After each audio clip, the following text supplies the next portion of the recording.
They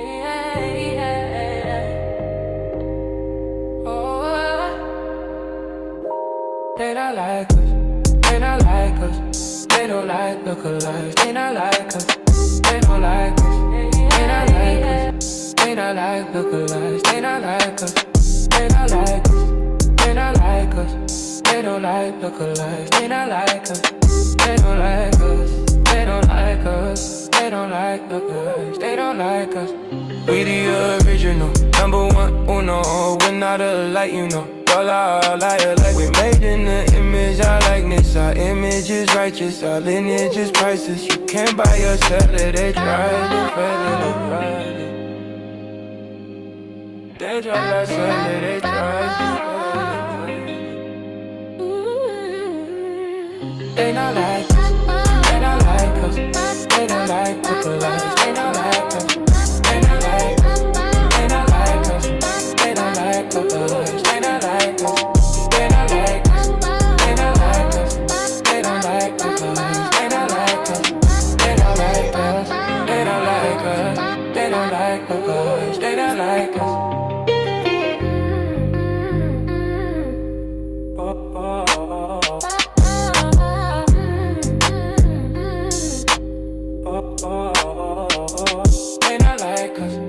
not like us. They don't like lookalikes, they not like us. They not like us, they not like us. They don't like lookalikes, they not like us. They not like us, they not like us. They don't like lookalikes, they not like us. They don't like us, they don't like us. They don't like lookalikes, they not like us. We the original, number one on the road. We're not out like you know. Y'all are liar like we're made in the image and likeness. Our image is righteous, our lineage is priceless. You can't buy or sell it, it's right. Can't buy or sell it, it's right.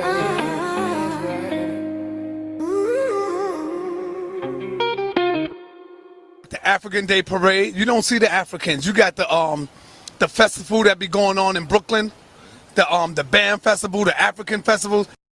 Yeah, what's interesting? Peace, family. Happy New Year's. You dig? What's interesting is that people trying to come, listen, Prophet Smalls said what he said.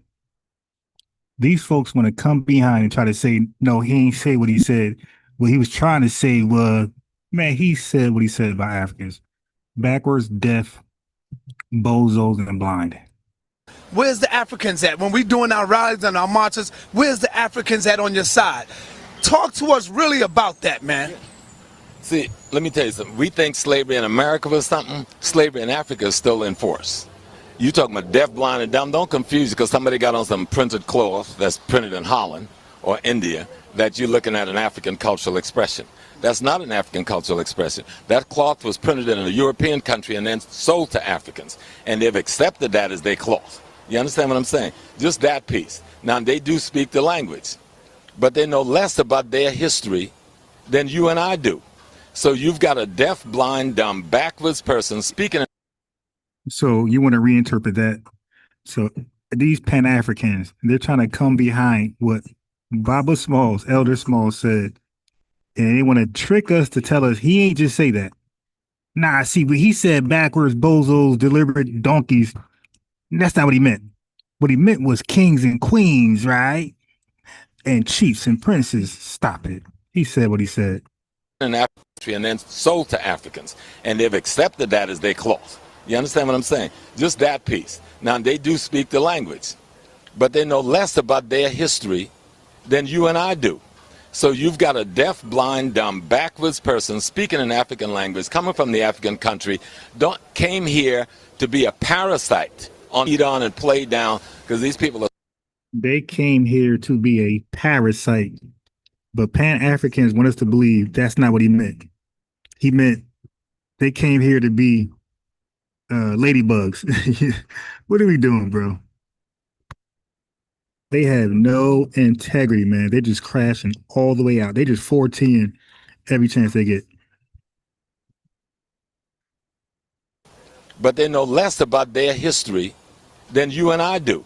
So you've got a deaf, blind, dumb, backwards person speaking an African language, coming from the African country, came here to be a parasite, eat on and play down, because these people are so punked out and scared of the white man that they feel because they're scared of the white man, they got to be against us. So they so punked out and scared of the white man that they got to be against us. They want to pretend here and say that, and that's not the way he meant it. Somehow he meant it another way. These backwards bozos, deliberate donkeys, are so afraid of white man that they got to look at FBAs as a potential target. He called them parasites, right? I agree. I couldn't have said it any better than Prophet Smalls. Explaining what foundation of Black American is and tell them I'm both. Is explaining what that they feel because they're scared of the white man, they got to be against us. Explaining what foundation of Black American is and tell them I'm both. So there you go. When he said so basically, when he speaks according to Pan-Africans, when Baba Small speaks, he need an interpreter. Stop. Is explaining what foundation of Black American is and tell them I'm both. Our people, brother, or are we our own people now? No, we got to understand two things. We have a race and then we have an ethnic place. Ethnically, we African Americans. Just like a guy from Africa, he can say he's African, but there's no country called African. He's either Nigerian, Ghanaian, Malian, or something. That's his ethnic nation. There's no country called African. He's either Nigerian, Ghanaian, Malian, or something. That's his ethnic nation. Racially, we are together, but Economically, we may well be enemies. Economically, we may well be enemies, as you saying. What's going on with you, brother? All right, now, by the way, all this clout chasing you doing. He's name dropping, brother. But I'm gonna extend this message to all of them. All of them got my name in their channels, in their mouths, talk about me. Don't click my link ever in their life. They get together, they collab, and they talk about Mbaz Ron all day long, but they don't click this link. I'm gonna put the link up there in a second. But I want to extend this message to all of them, not just brother Unc. Doing what's going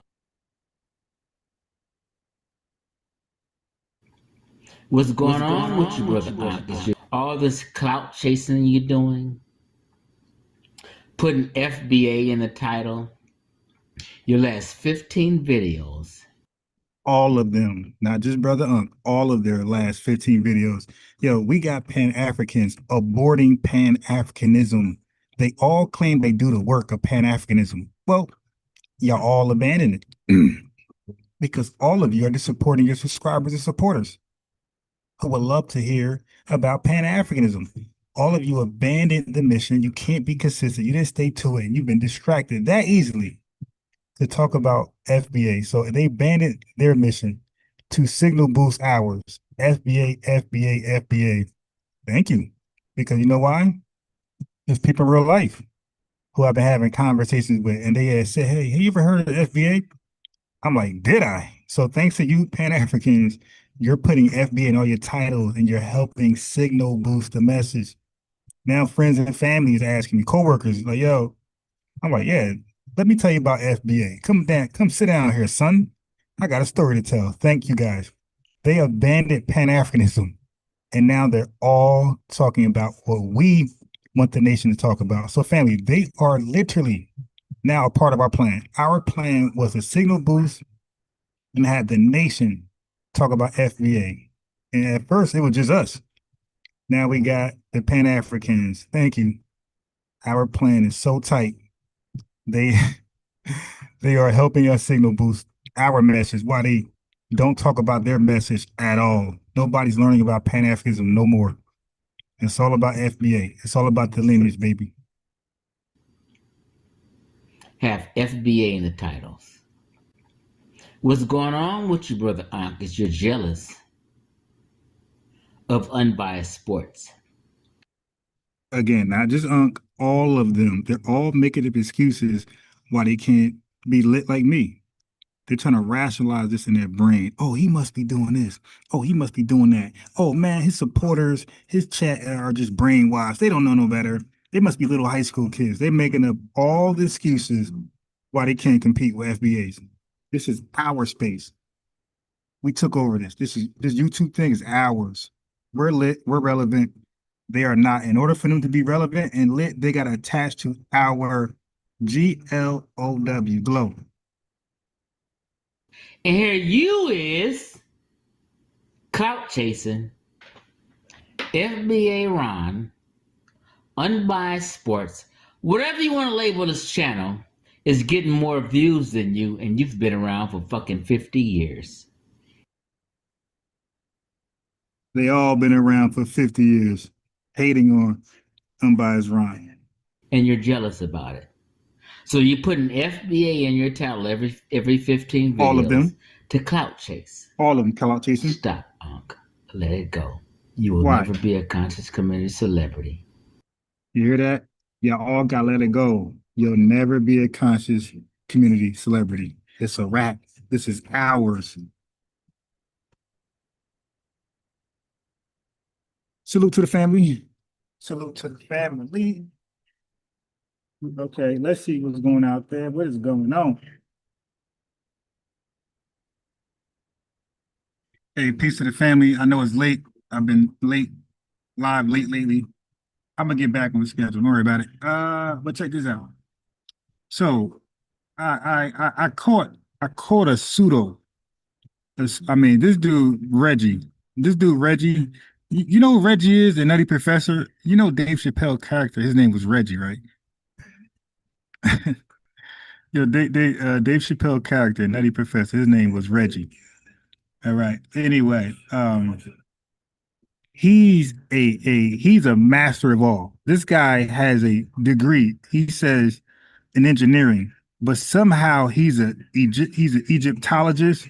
He's a lawyer. He talks about defending clients in law. He could write an African Black City plan.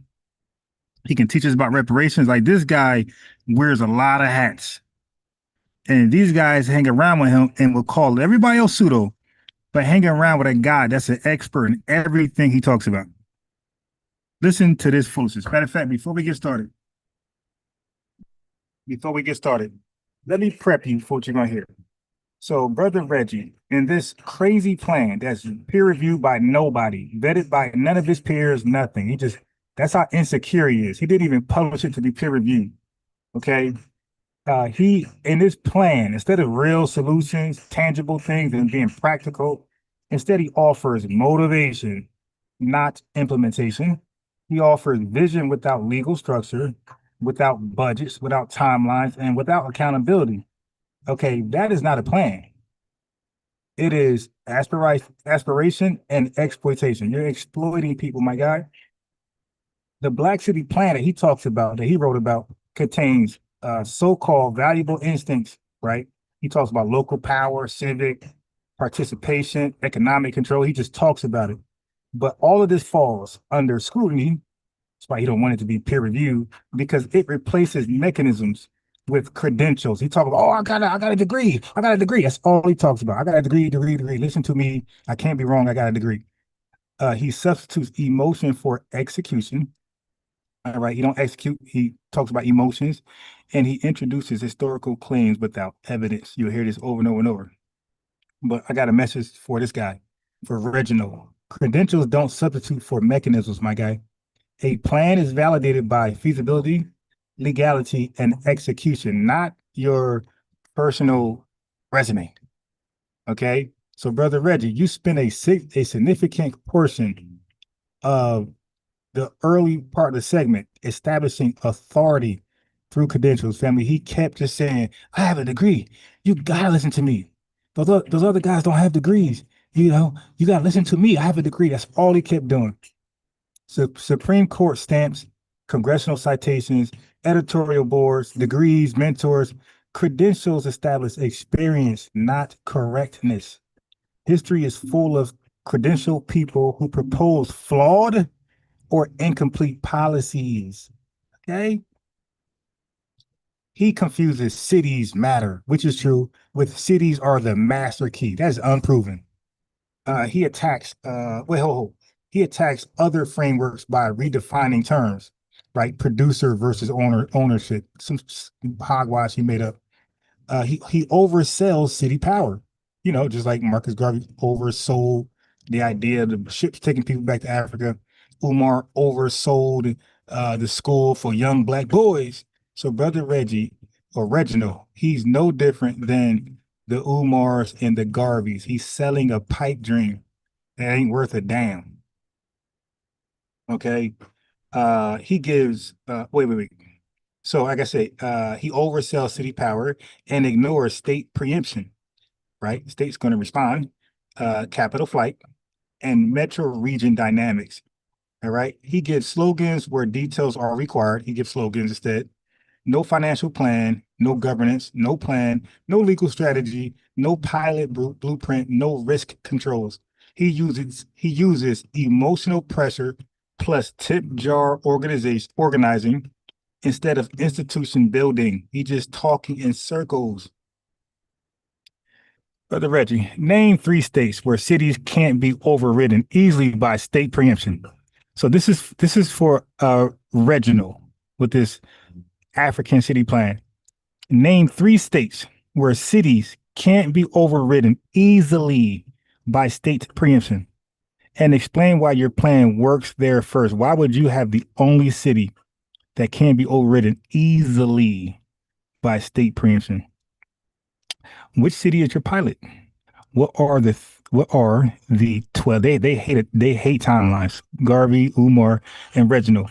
Reginald, what are the 12-month measurable outcomes? What's your funding model beyond Cash App? That's all he talked about. Cash App, Cash App, Cash App. What is your funding model behind that? So he's no different than Umar and Garvey. Send him money and he'll build you a Wakanda city. Okay. Reginald, how do you prevent corruption, patronage in municipal enterprises? What do you do when corporations move 15 minutes outside city limits to avoid taxes? Now what? Okay. So he doesn't specify on ethic rules, procurement controls, independent audits, anti-nepotism policies, anti-kickback enforcement, transparent budgeting, recall mechanisms, performance metrics. Okay. Listen, in Black major cities, political machines and vendor ecosystems can eat reforms alive. A city plan without anti-corruption architecture is just a new machine waiting to be built and be destroyed. All right. You don't have a plan until you have legal authority plus budget plus timeline plus accountability. Otherwise, it's just Marcus Garvey, Umar, great talk. He wants to be the next leader. That's all. Okay. Majority Black population does not equal control. Just because a whole bunch of anybody there, that doesn't equal control. State preemption, bond markets, courts, vendors, and turnout realities matter. Taxing Uber Stadium is easy to say. You can say that, bro. You can say anything you want. You got a microphone, but it's harder to execute. Show the statute, the tax instrument, and the impact study. My guy, source up. Cities should build power through procurement. Okay. Land, zoning, licensing, workforce pipelines, and enforcement priorities, not compete with the NFL. What is this guy? Oh my God. If your numbers are sloppy, Reginald, your implementation will be sloppy. Plans need citations, spreadsheets, and legal memos. Nobody believes you. Okay, now let's go into his foolishness. Weren't for Latinos, but you all voted for Donald J. Trump.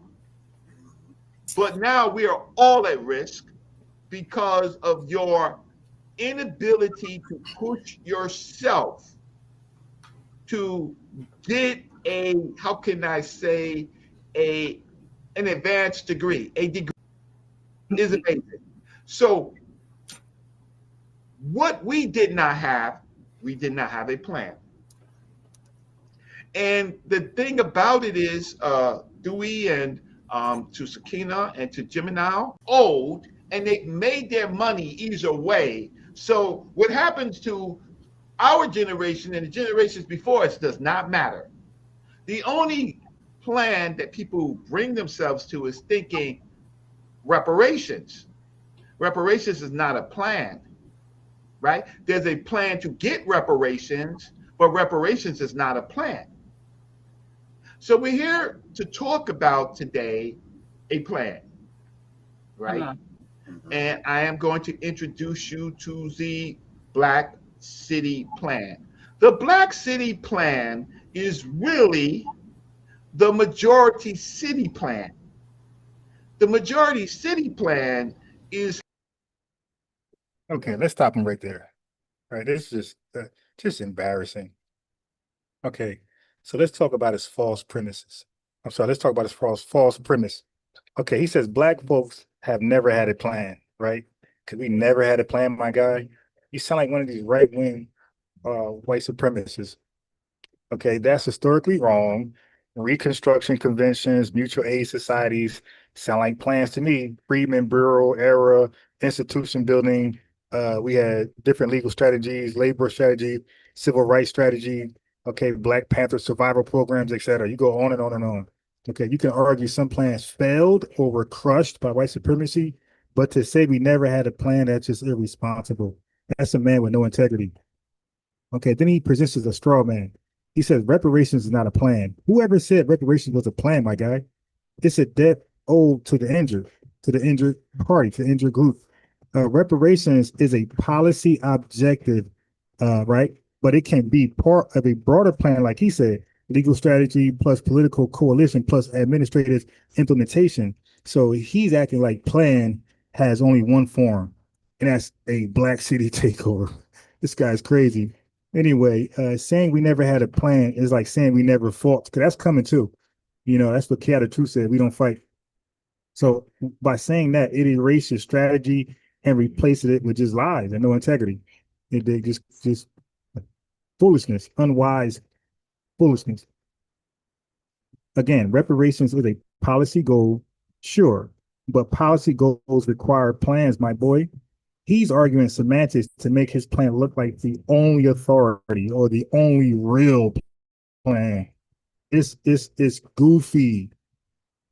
Okay, now listen to this foolishness right here. Yeah, we're gonna cook this guy. RIP, man. Again. How plan. The majority city plan is how the United States became the United States. United States started as colonies, right? With little cities within those colonies. And the majority of the population who of these Europeans, as they moved from the French, the Dutch, right, to before them the Spanish, to the British, and to America. America was founded by a group of rebels. Their only complaint Right, so was. we're not gonna listen to this whole garbage analogy. Okay, this is a bad analogy. Category error. Same thing with Ruxpin. Same thing with the other guys. The pseudoists. Colonial town hall organizing by Europeans doesn't equal to modern municipal governance constraints under state, federal preemption courts, my guy. Bond markets, police unions, consent degrees, and state control of city powers. This guy skips the modern, he skips the modern constraints that actually matter. State legislatures can override cities. That's a fact. You want to know a case in point? Dillon's rule, right? Dillon's rule states state preemption of local ordinances, emergency managers like Detroit, Flint, etc. Okay.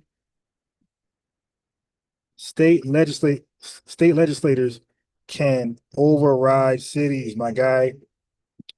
You're pitching a dream like you're the people before you or with you, your contemporaries, Umar, and the other scam artists before you, Garvey.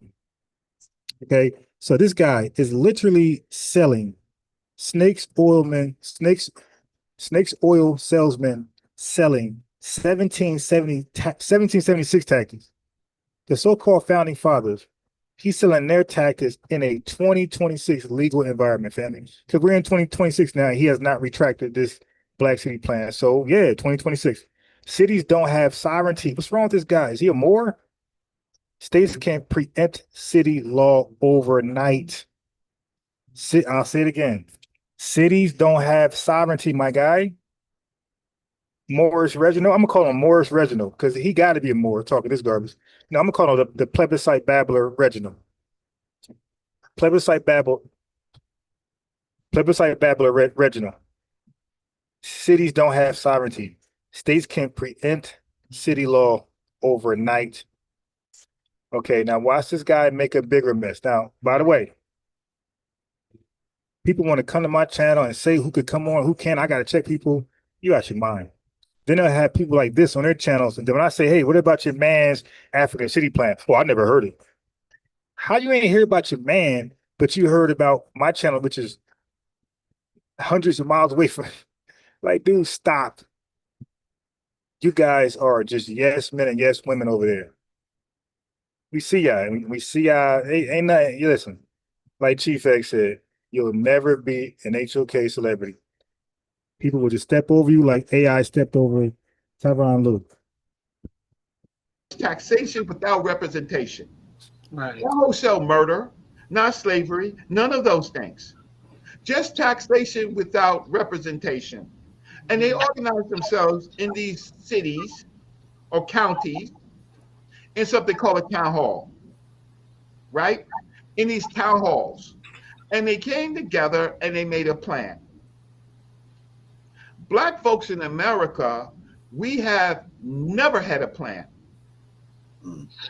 We've had. Now, I already killed that. This dude said all of our great leaders, and even us today, we never had a plan. But this crazy, psychotic plebiscite babbler, he has the plan. Don't that sound like Garvey? That's what Garvey said. He came over here and disrespected every black activist who was on the scene and every black activist before Jamaican Garvey. He disrespected all of them with this crazy talk right here.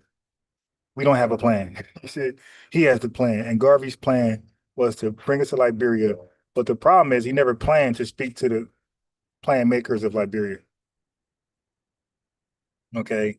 So Umar had a plan disrespecting the plans that's already going around. He didn't go around asking about schools and which school is successful compared to other ones to take things that worked and didn't work from schools. No, he just got the plan.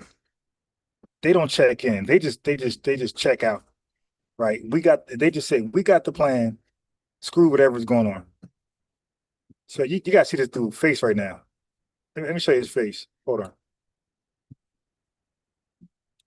I should make this a thumbnail. Let me make this a thumbnail. He got the plan. Damn. Come on.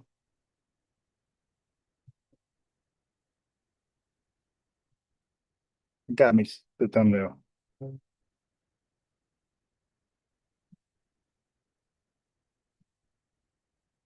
Hold on. That face don't look crazy. I gotta make that part of the thumbnail. I'm sorry. Hold on. Let me put this thumbnail. I gotta add that picture to the thumbnail. Give me 1 second to add this picture. I'm sorry. I took a beautiful shot.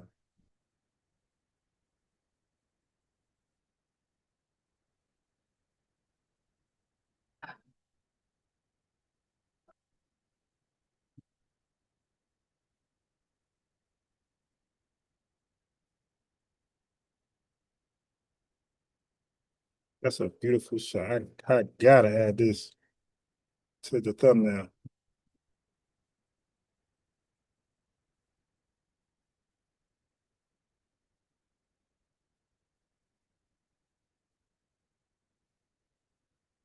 Okay.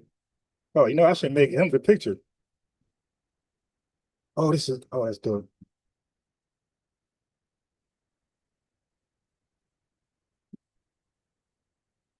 Hey, yo, wait till y'all see this. This looks so real.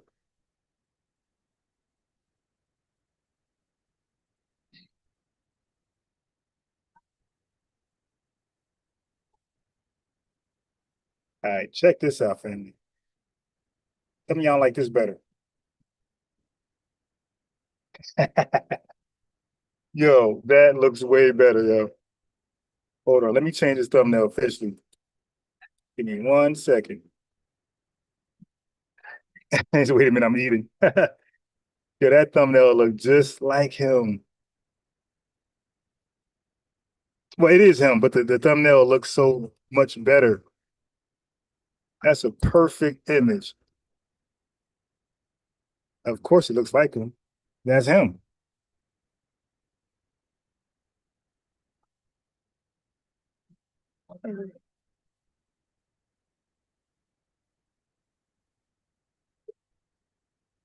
Let's proceed. Of course, it looks like him. That's him. Yeah, like the video as you come in, like the video. Let's go. Good thoughts.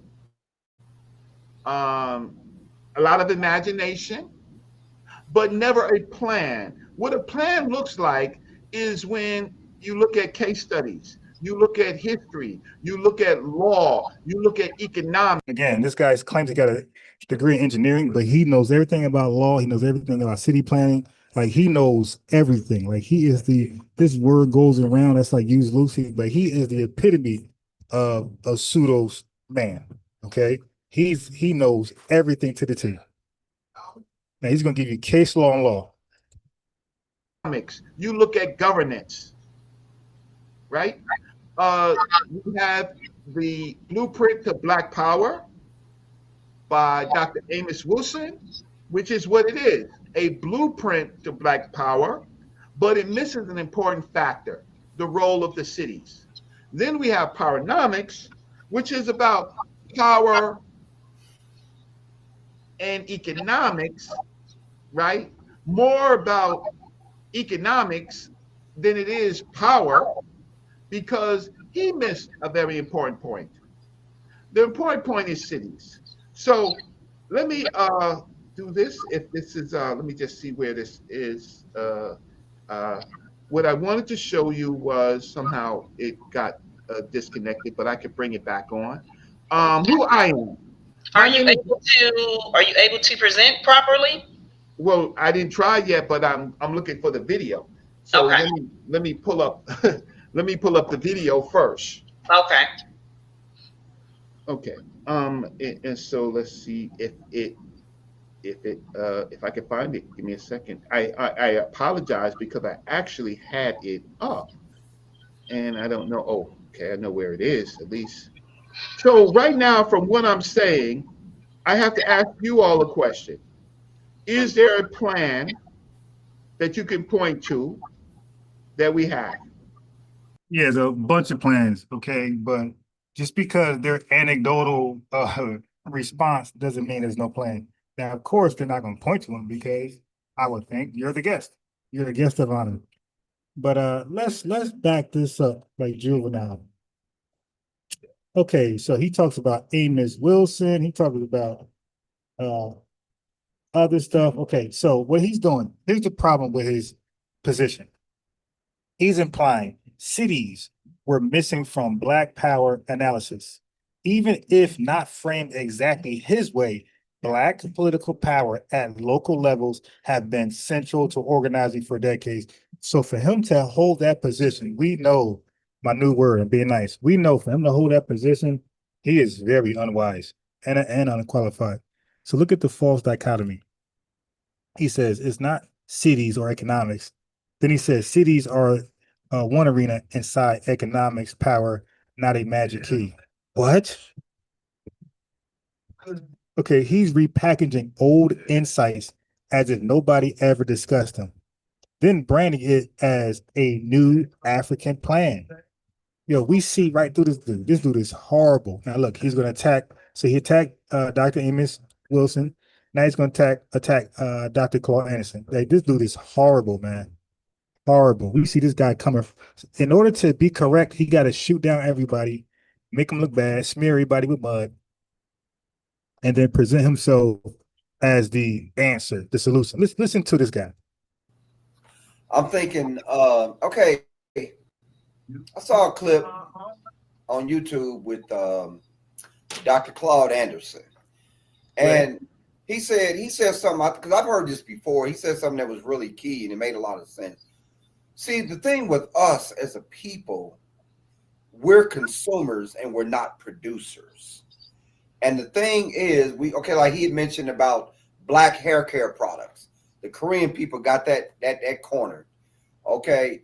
And, I don't think he said this to be mean or anything, but he was talking about, he said, I wish, we would get more away from, as far as like having a ball in our hand, as far as a football or baseball or basketball and all that, and telling jokes and all that and stuff, it has its place. But at the same time, being able to produce something and be producers more so than we are concerned, because our spending power as a people is really truly astronomical. It's great. It runs into trillions, but we spending that, at a higher rate than we're making it. And so therefore other people like white people, Asian people, maybe Hispanic people too, and whatever, they're much more producers than we are, and we're just consumers, and we need to get more into becoming producers as a people. So I hope I didn't get far off the point or anything. No, your point was excellent. So I can give you my analysis. Okay. My analysis is that Claude Anderson is incorrect. Okay. We've always been producers. Family, wait a minute. Dr. Claude Anderson is incorrect. A doctor. Dealing with, that's his lane. He's incorrect, but a person with a degree with engineering and doesn't practice his degree at all. Dr. Claude Anderson has a resume of practicing his degree. We would love to see Reggie employment history of him practicing his degree. Okay, a lot of people say he got a degree and wasted it. That's called, by the way, family, that's called brain waste. When you get a degree and don't put it in practice, that's called brain waste. Because he's the one that keep bragging about his degree in engineering. So we want to see, what did you do in life with that degree that makes it worth bragging about? Because to us, that's just brain waste. You got a degree, did nothing with it, hopped on Soneta's couch and cried like a baby. And now you're getting cooked by guys like myself with no degree. So where's the edge? Okay, hold on. Yeah, so we don't see the edge. 1 second. Oh my God. Yo, family. Yeah, listen. Okay. Now, hold on. Let's see what's going on here. Okay, so now like you got these other guys now putting FBA in their title. Look, why talk FBA and not have an FBA there? That's crazy. Why would I have a panel? Why would I have a title that says let's talk Pan-Africanism, let's talk conservatism, let's talk liberalism, and don't invite liberals, conservatives, Pan-Africans on the panel? That's crazy. That's crazy. Yeah, when I talk Garvey, man, in fact, when I talk Garvey, man, that link be all over the damn screen. All right, matter of fact, let me put my link in now, in case anybody feeling froggy tonight. You dig?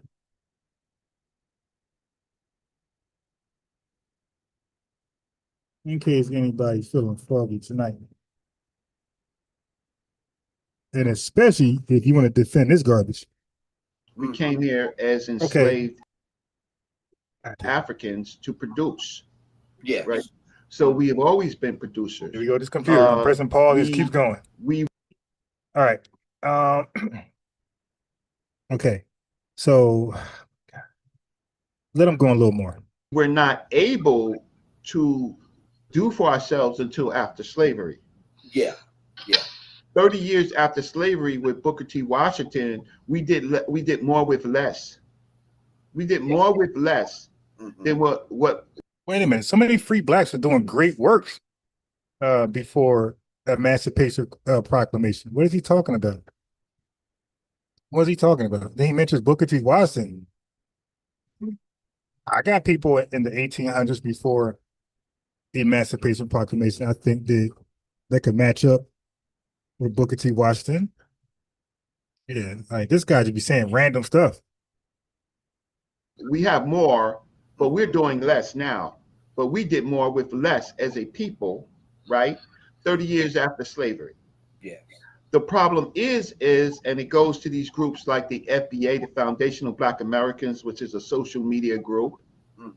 Now, this guy, again, is a failed loser on the internet. Been on the internet longer than anybody. A failed loser. And in his mind, he's an expert. He deserves the shine. He deserves the ears of the people. He has failed Black people, FBAs, Adolf, descendants of freedmen, so long. Whatever you want to call yourself, however you want to name the lineage, he has failed the lineage. Okay? He's a failure when it comes to producing something for Black people. And this Black City plan is a failure plan. It's practiced nowhere on earth. Not understanding is that our production has always been tied to America. Yeah. So Dr. Claude Anderson's analysis is incorrect because we have been the greatest producers. Yeah. Right. We have changed the culture of America. They're watching the Super Bowl, watching rap. Prior to that, they was watching R&B with Rihanna, and before that, Beyonce, and before that, Janet Jackson. They sing, they rap, they think from what we have produced. Yeah. So okay, so singing and rapping, he put in the definition of producing. Come on. Okay, so he's switching definitions midstream. All right, producer can mean labor production, enslaved labor. That means we were productive. What are you talking about? We built the goddamn country. How the hell we were not producers before Emancipation Proclamation? Okay, or we were ownership of production, capital, firms, equity. So Anderson's consumer producer critique is usually about ownership and control. Dr. Claude Anderson was talking about ownership and control when he was talking about consumer producer, not Black people who never worked. Okay, so Brother Reggie did something that, or plebiscite babbler Reggie has did something that Frank Zanu does, change the definition of something in order for argument to work. So Frank Zanu says we don't have culture, and then you ask him what's the definition of culture, he gives you a made up definition that he put together. So of course nobody's gonna fit that definition. But plebiscite Reggie, yes, we produce labor and culture, both. The real issue is who owned the factories, labels, distribution, and equity. So if Reggie's arguing against a definition Claude Anderson isn't using, I told you, just like Frank Zeno, give us a straw man and argue against it to sound smart, bro. That's not gonna work tonight, man. This is a thorough expose of this African booty scratcher plan. Okay, so let's scroll down. Let's get to some other stuff he's talking about. What did he talk about? Black Wall Street? What are you talking about? Okay. We're running his damn mouth. The issue with Black Wall Street, and we'll talk about that, is that again, what we were producing was tied into white America. Okay. And so Tulsa. What we were producing was tied into white America. What is this guy talking about? So everything Jamaicans produced was tied into white Jamaica, Black or white Haiti. Like, what are you talking about? White Nigeria. Hey, what are you talking about, man? I'm not sure I want to even go down that rabbit hole. Let me see. Because he's about to offend all of us disrespecting Black Wall Street. Just to promote this garbage plan.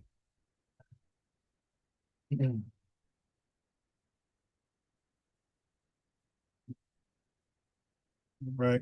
Let me see. All right, let's just continue this garbage. Oklahoma, and it wasn't just Tulsa. Tulsa was the one that we talk about. There was at least 12 to 14 additional places. Yeah, Asar looks like Frankenstein, okay? He looks like Herman Monster. Okay, you can't tell us we ain't got culture when you don't even have an FBA look. My man looks like Herman Munster from what's that movie? What's that show called? The Munsters, whatever it's called. Like, dude, come on. We don't got culture, bro. You don't have no swag. We don't have culture, my boy. You don't have no swag. No, you don't have culture and you don't have swag. All right. Who knows what you are? But you can't be FBA. If you are, you're a defective mutation FBA person, you dig? Because you have no swag, nothing about you is stereotypical when it comes to the lineage. Places just like that, right? Oh man, like how many Asars are there? Like that's like 2,500 Asars. They're not even like, unique in their name. There's a whole bunch of Asars. Matter of fact, the show you was watching, there was 2 Asars on there. Asar, go ahead. No, not that one, the other one. Okay, no, Asar, stop. No, not you, the other one. No, Asar, like, I know they gotta be crazy. They 2 Asars on there's only about 15 Egyptomaniacs on planet Earth. And out of 15, like 10 of them name Asar. Like, God damn, bro, y'all can't make up an Egyptian name? In that particular state. And what happened is that that's the problem of not having a plan. We didn't have, when Tulsa, Oklahoma was a corridor. Yes. No different than Harlem, no different than Hey, Asar is the only FBA, if he is FBA, he's the only FBA man who would tuck his sweatshirt in his sweatpants. Like, come on, bro. Now that ain't culture. You could tell that he was never in the in crowds. Like nobody ever like looked at him and said, "Wow," asked him questions. Hey, y'all know y'all lit when you like 20, 25, and the youth like look, ask you questions and look at you like an idol or to follow after you. He ain't never experienced that. But you looking like him like, man, move, man. I ain't listening to you, Daddy. He trying to give advice, Daddy. He bothering me. Like, dude got nothing, no FBA attraction, power, nothing, no glow, nothing. what you call Chocolate City in Washington, D.C., which is no longer Chocolate City, right? Yeah. Harlem, New York, which is no longer Harlem, New York, right? And wherever Black folks did, what we did is our production and our labor was not ours, it was theirs. Our production and our labor wasn't ours, it was theirs. Just saying the most ridiculous stuff. He can, but he'll say that about us because remember, Pan-Africans hate Black Americans, but they worship Africans of the continent in their primitive state, getting cow piss showered over them, and they'll be clapping and ancestors poop in the street. Yeah, it's natural, man. Nothing wrong with that. That's natural. That's nature. Like they would justify the most foolish, primitive actions in Africa, but would talk like this about us. Our production wasn't ours; it was the white man's. Okay, obviously that's an overstatement. Not controlling law absolutely weakens protection. We didn't control law, but it doesn't mean nothing wasn't ours. Unwise man. I'm trying to be nice with my language this year. People owned deeds; it was theirs. People own businesses like Maggie Delano Walker, like many people. The Black Titan institutions. The problem was violent dispossession and legal sabotage. Plebiscite Reginald, you gonna act like that was an issue? Not metaphysical non-ownership you're talking about. Fatalism disguised as insight is what he's offering. If it's not ours until we control all laws. So basically, nothing right now, we don't control all laws. So everything that you own that's in your possession, that's in your name chat, it ain't yours because a plebiscite Reginald said you don't own laws.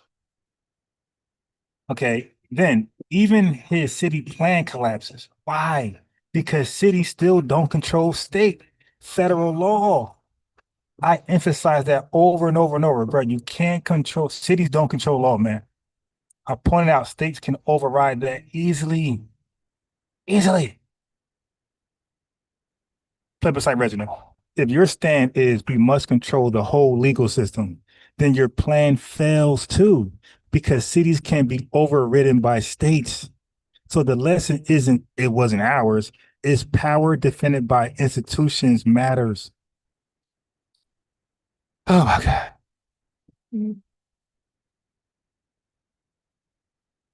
Let's cook. Let's cook. All right, so let's fast forward. Oh my God, this guy named. Did he mention Garvey? Oh my God, look at this. Him and Dr. John Clark, their plan was to create organizations in every city, every corridor, right, for the benefit of Black folks, kind of like a Garvey movement. Yeah. Okay, so now he said Dr. Claude Anderson was wrong. Dr. Amos Wilson was wrong. But this guy he's massaging Marcus Garvey. Scams. Dr. Claude Anderson is wrong. Dr. Amos Wilson is wrong. Everybody's wrong. But the person he highlights that we should read about, study, he says Marcus Garvey. I told you, family, all he's going to do is not name non-FBAs. Next is Kwame Ture and Nkrumah, somebody from Africa, somebody from Haiti. That's Selene. He's going to keep doing this. Okay, this guy said Marcus Scam Garvey. City, every corridor, right, for the benefit of Black folks, kind of like a Garvey movement. Yeah. Right?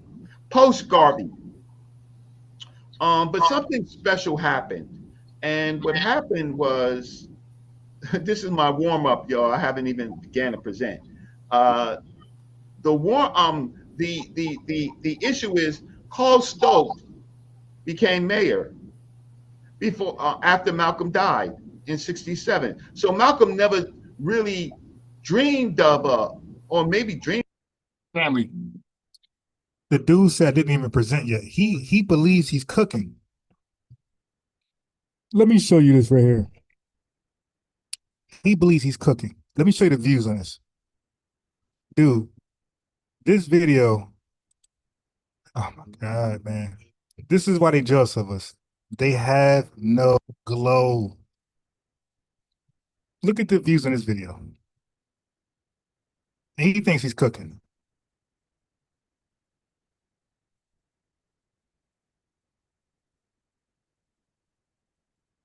Look at this. You talking about he didn't even warm up yet. This thing got 35 total views in almost one whole. No, not yet. Not yet. Not yet. Not yet. Not yet. Yeah, is it? Yeah, almost. Yeah. Yeah, almost one whole year. I had it right. This thing got 35 views in 11 months. And he thinks he's cooking. The family, that's what they're mad at. Nobody's watching them, not even Pan-Africans. Their TV is shut off. Their glow is not glowing.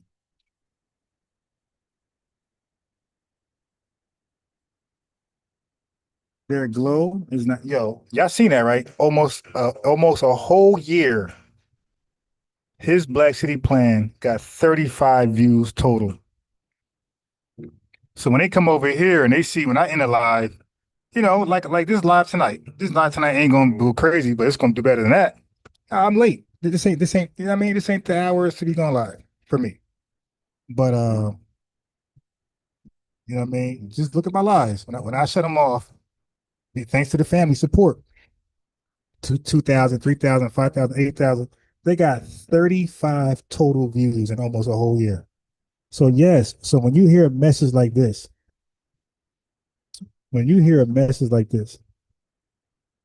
let's back it up. Keep in mind, 35 views in one whole year. Now we all know each other because we used to share panels, right? We didn't agree then either, but that's not the point. The point is we all know each other. So when I left them because of this type of pseudo information, when I left them, like they thought, oh, you ain't gonna be shit. And now they see me rocking. This is their reality now.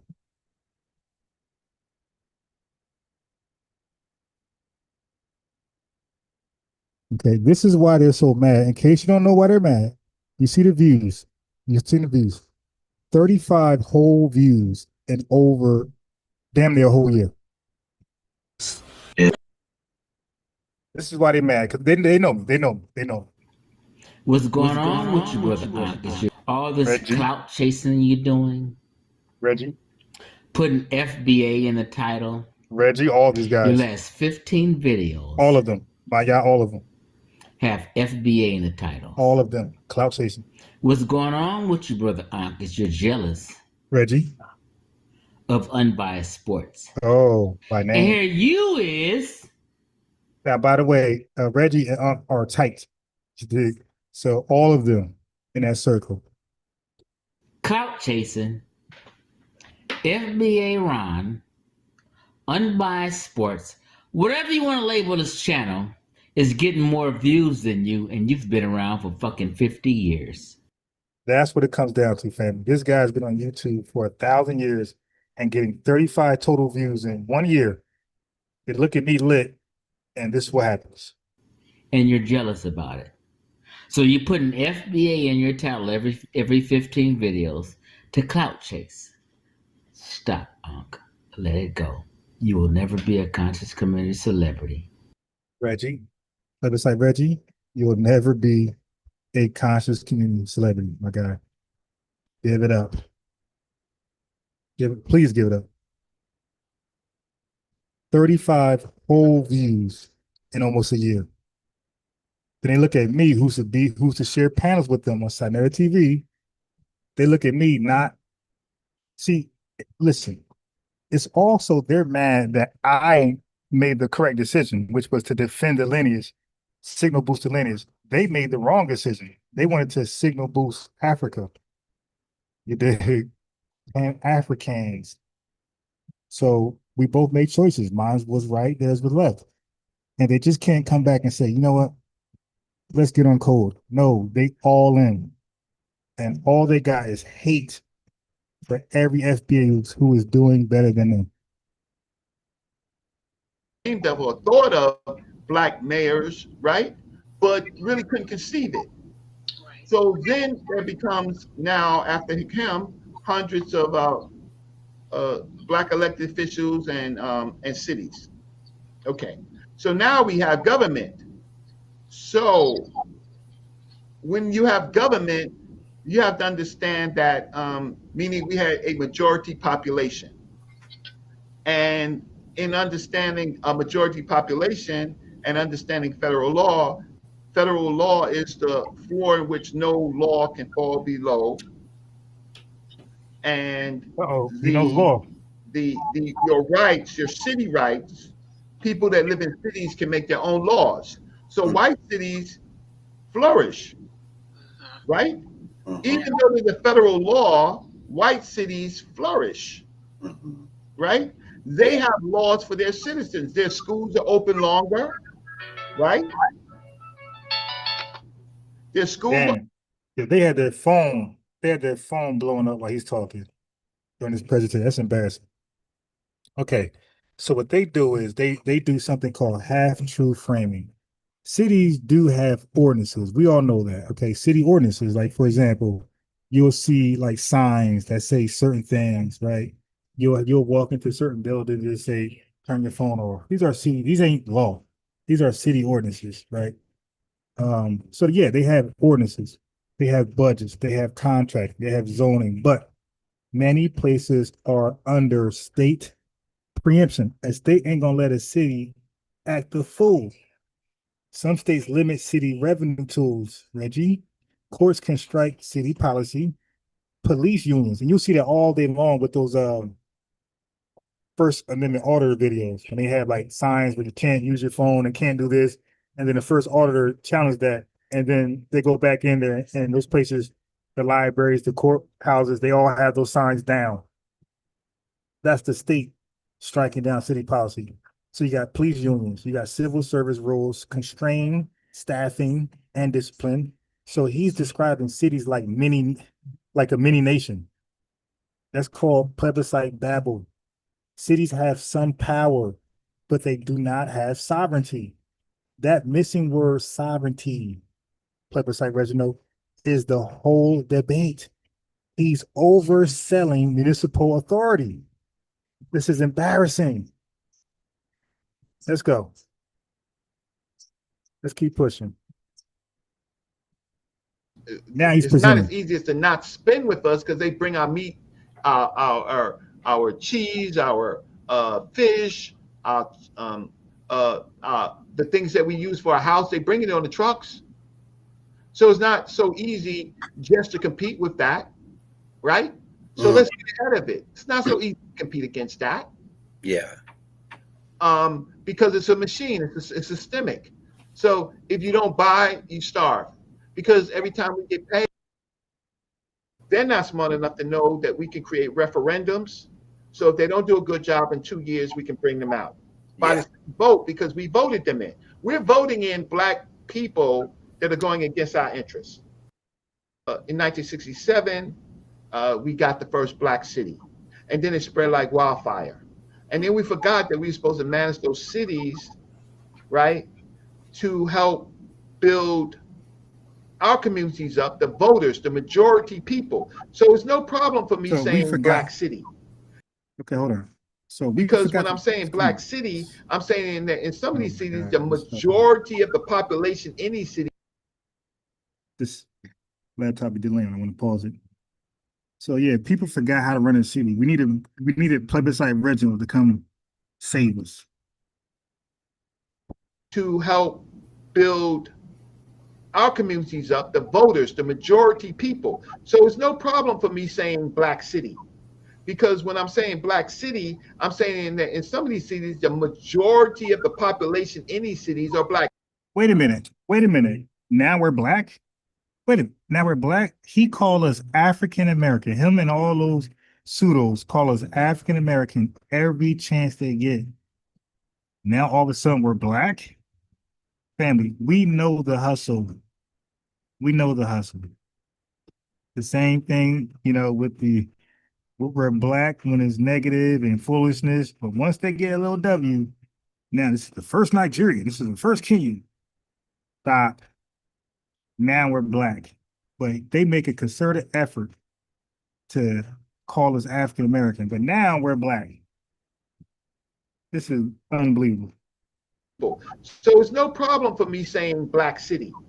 Because when I'm saying Black city, I'm saying that in some of these cities, the majority of the population in these cities are Black folks. Then there's mixed cities, and then there are all white cities. Yeah. Right? Majority white cities. So it's no problem for me to say Black cities. They don't want me to say because they don't want me to tell you your power. Okay, now who's this they? Now we're going to talk about this they people. This is conspiracy theory garbage. It's pseudo information that these guys stand by. Okay, he said they don't want me to say Black city because they don't want you to know your power. Well, it's interesting because you conveniently say African American everything else. Okay, so if they wanted, come on, man. Anyway, that's conspiracy framing to avoid critique. People may object for legal branding reasons, coalition politics, demographic complexity, not because they fear the word. Now, all of a sudden, it's Black. So what was the point of African American then? Okay, so he ignores demographics trend. Many majority Black cities, he say, now have shrinking Black share due to migration. Here's the problem. Housing costs, gentrification strategy must account for that. Have you accounted for migration? You don't control migration. You don't control gentrification. You don't control housing costs. You're just running your mouth. if your plan depends on a demographic reality that's changing, it needs a contingency. And guess what, family? He never gives us one. Calling every critique. Okay, so he knows that this plan will be critiqued. So he's calling every critique. They don't want you to know. Is how you avoid accountability, family. This guy knows he's purposely and knowingly trying to undermine and sabotage the lineage. No different than Umar, no different than Garvey. That's all they know how to do. They don't want you to know. Man, stop. Let's fast forward this. My man went into conspiracy theory. Because I'm going to show you, he's going to show us our power. So we waited until 2026 for Special Reginald to help us out. It's how kind. Right? They're the producers, right? The shipping industry is in the big cities, Philadelphia, Baltimore, New York, and etc. They are just saying, you Negroes. I was going to use the other word, but I'm not. You produce, right? And majority black city. It's feeding the nation with taxes, right? So we get back to our city. So now this is becoming clear that in our cities, it's filled with these corporations that the cities should be able to manage. So if these corporations here are making money in a black city, shouldn't a black city be wealthy? I would think so. Right. The black city should be wealthy because over here, the white cities, right, they're able to suck dry these corporations, right? You see the veins over here for the healthy soil? They're in the corporations. So the white cities, what they do is they make all these corporations pay taxes, right, to flourish them that's up here. Yeah. What we haven't done is make our cities suck dry these corporations. These corporations are running amok, right? So we have Uber in our communities. Uber makes a lot of money on black folks because black folks is becoming lazy now. They don't want to wait for the bus. They don't want to take cheap transportation. They want to Uber everywhere, right? So if Uber is in my black city, right? Shouldn't they pay a tax? I would think so. Yeah. Right? If these football stadiums, Ubers need to pay tax. Okay, this I would think so. People just saying whatever they want, right? Just say I'm not sure or don't say anything. Let them just keep going. But this is called being a yes man, and this is Reggie just seeking validation from anybody. You know, these guys got ego problems, man. Basketball stadiums, yeah, baseball stadiums, right? Or in our cities, they're almost all in. Well, not all of them in black places in the city, but a lot of them are, right? Like in New York, right? It's right in the midst of the Bronx. Really, I'm not gonna say South Bronx. I'm gonna say more like the West Bronx, right? Well, you would think that all that money should be sucked to the city, right? Right, that particular borough. Yeah, you would think so, right? Yeah, I would think so. And you're speaking of Yankee Stadium. Wow. The problem is that they get a tax benefit. They get a tax benefit to build there. Why? Because that's in New York City, even though it's in the Bronx, right? It benefits Manhattan. Yankee Stadium benefits Manhattan. It doesn't benefit the rest of the Bronx. The Bronx gets hardly nothing, right, from Yankee Stadium, right? And so on and so forth. So these roots don't reach these corporations here. Now in the black cities, the problem is in the black cities, they don't even think about taxing these corporations. They want them to stay there, right? So it's something wrong with our thinking, right? That if they're going to be here and they're going to flourish, they're going to pay taxes to make these black cities wealthy. But black cities are usually poor. Yeah. Right. You're right. You mentioned Detroit, and Detroit's one of them. They've had an economic downturn for a lot of years. I mean, Detroit is like, wow, it's like exactly. But that's because that's the good get back. They're gonna take it all back, right? They're gonna flatten all that vacant land. They're just Detroit is a city that is going to be one of the big beacons of in the next 20, 30 years. Yeah, exactly. Right. The infrastructure of Detroit is incredible. They so those factories that are there, it's even though the installations are old, it's built to make millions of cars. That infrastructure is still there. The electrical routes and currents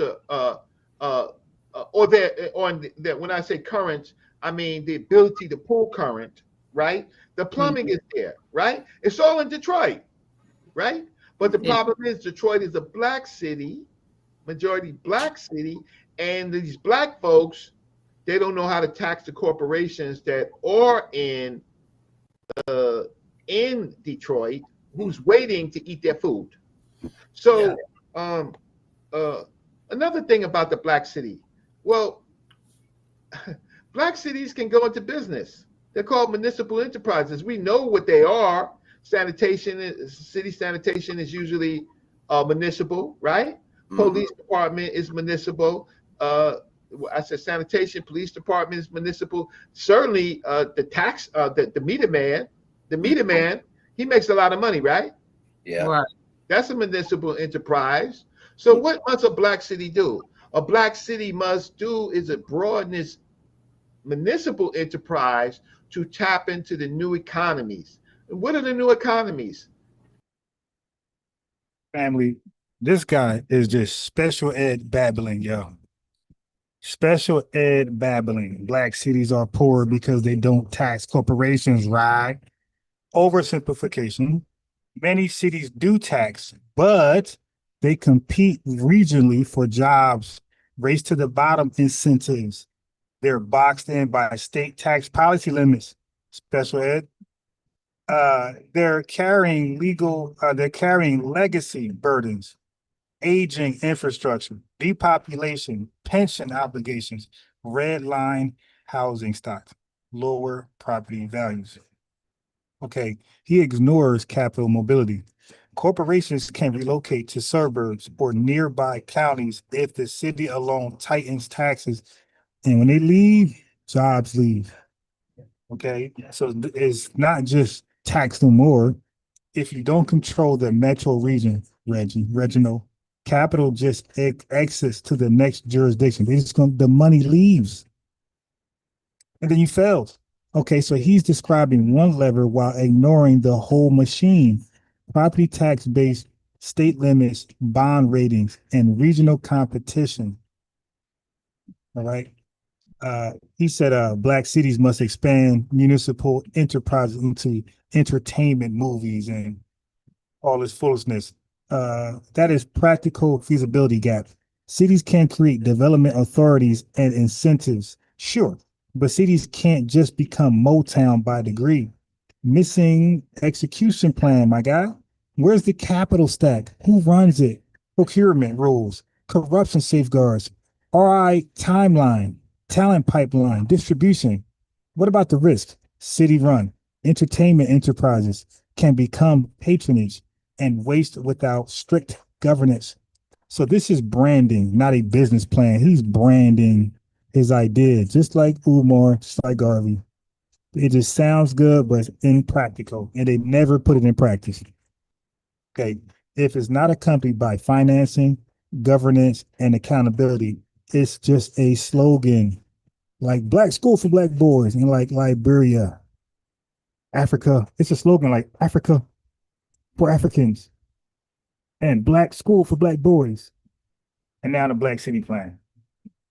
Okay, so now in a second, you're going to see what this is all about. Now, keep in mind, family, there's total 35 views. That's important because what I'm about to disclose, you're going to never respect this guy again.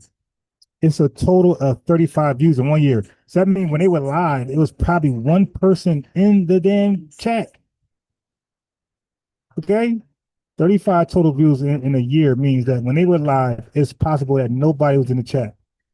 Look what this brother says with maybe one person in the chat. Look what he says.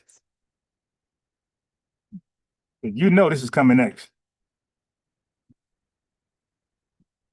Yeah, he's not even done with the presentation, but look what he says. Translate into pesos, or I don't translate into euros, or I want a great pound, great British pound, and they might say, nah, you know, the dollar's low now. Come back tomorrow, dollar might be high because it swings, right? Mm-hmm. Well, the Bitcoin has its own market, and sometimes it's much more stable. So when the Bitcoin it's not stable all the time, but when the Bitcoin is $80,000, mm-hmm. if you got one Bitcoin, it's worth $80,000. Now, I was around when Bitcoin was $1. Now, because I'm just a black tax. Black people don't pay for information, and I'm trying to give them information. So, do you have my Cash App? Do you have my Cash App? I'm gonna put family. All of this was for a Cash App opportunity. Family, I just said 35 total views within a year. Bro, how many Cash Apps you expect to get? It's probably one person in the damn chat.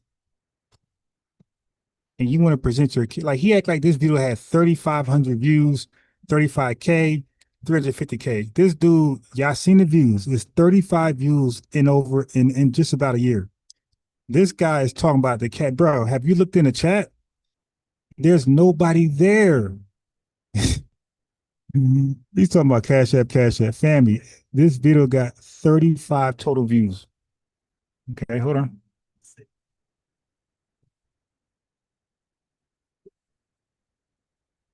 This video got 35 total views, and he's talking about put his Cash App where it can be seen. 35 total views in just about a year, and he's talking about put his Cash App on the screen. Bro, there's no audience. It's just a panel. That's it. You're talking to the panel. There's no live chat. This is just embarrassing, man.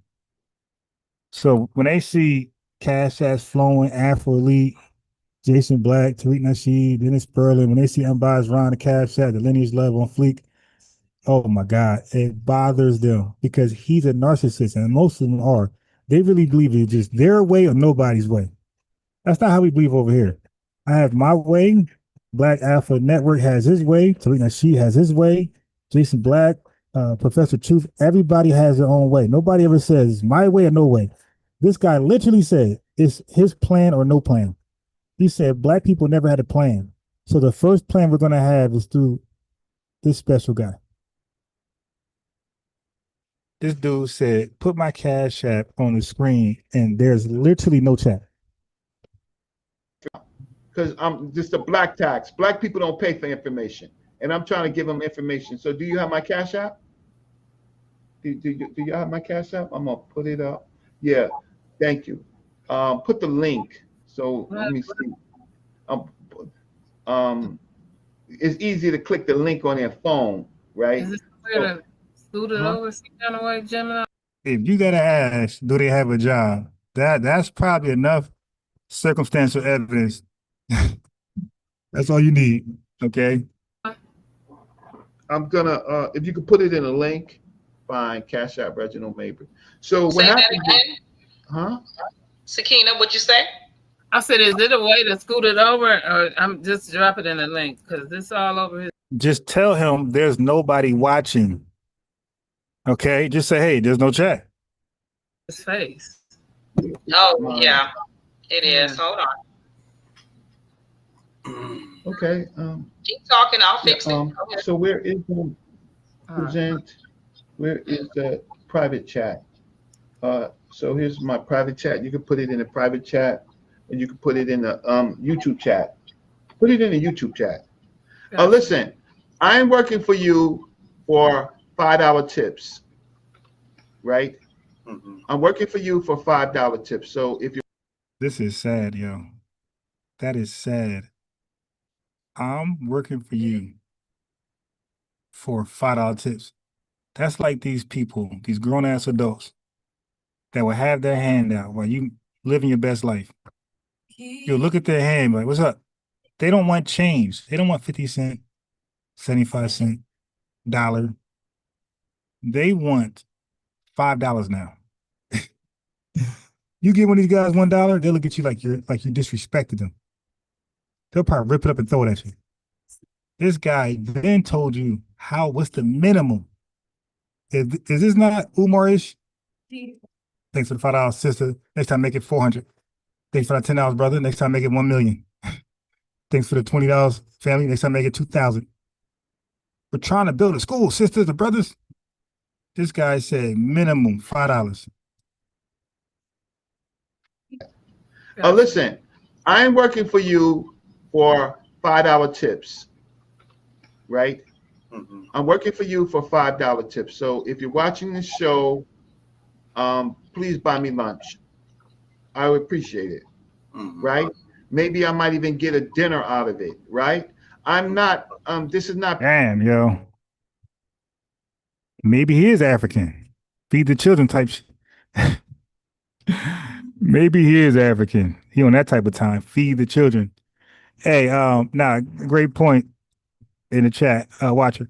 I have an email with this guy.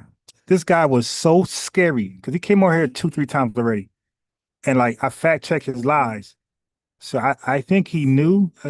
Listen, this is I'm telling you, this is the truth. I believe he knew he said anything on the live with me. I believe he knows my characteristics. He knows what I'm gonna do. He knows I'm a fact check it. You did, because in real time, I don't know what the hell he's saying. He's just saying any old thing, right? So I'm gonna take his word for right now. But people know I'm going. If it sounds crazy, I'm probably going to fact check and just ask Tether Dream. I remember he said something crazy. Man, I got that fullback. He's so thirsty for clout. I got him back over here. He said the same thing. I had an article waiting on him. He said, "Oh, you researched it? You damn." He said it like it was a bad thing. I said, "You damn right." And I got you, bitch. Yo, this dude, Reggie. I said, "Hey, I can show y'all the email exchange. Matter of fact, I'm gonna do it." The guy who begs for super chats and cash apps. I told this dude, 'cause I know he'd be doing that. I said, "Dude, I will give you $50 if you come back on the live with me." I said, "I want to address some things that you said already." I want to see if this guy responds. Okay. Look at this guy response. I said, I want to give you, so the guy who's always begging for $5, I'll offer him 10 times as much if he just come back on the live and we talk about what he already said. It ain't like it's a gotcha. I'm saying, hey, let's talk about what you said last time you were here.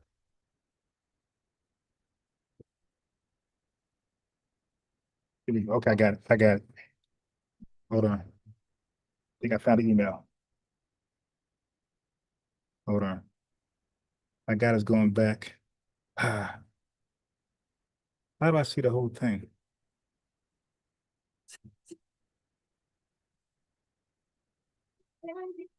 Okay, wait. It might be my other one. Hold on. It might be Swazi. This is sad.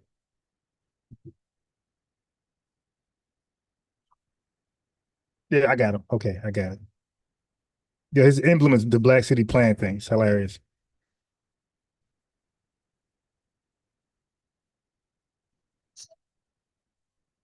So to get him more, I gotta say donations, right? That's how I got him on before. Right. I said my supporters sent me donations to get you back on. I'm just lying. Okay, watch this. All right.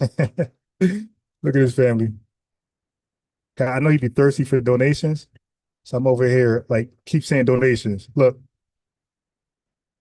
I said, this is my other email, by the way. I said, my supporters sent me donations to get you back on.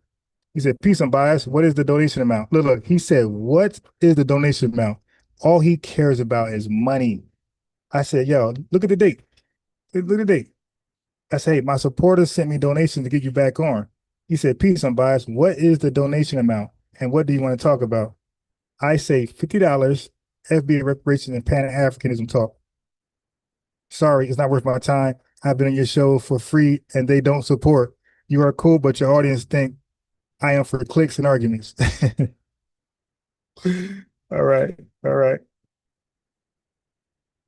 Yeah, listen, man, I can expose people all day. Mm. Okay, hold on. So wait, let me show the rest of it. This is hilarious because I got pissed off. He's because he said this. He said, "You are cool, but you always think I'm for clicks and arguments." I said, to be honest, they don't. Baby, look at what I said back to him.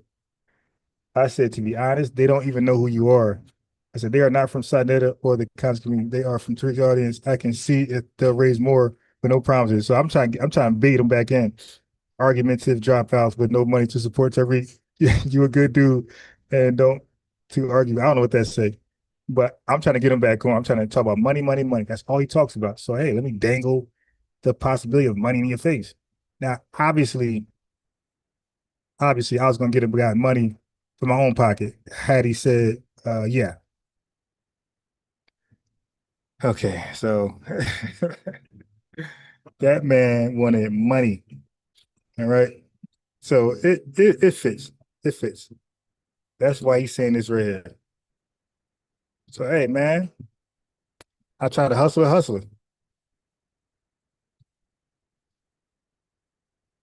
I should have said, how much do you want? Just to get his number. That's crazy work, family. Crazy, crazy, crazy work.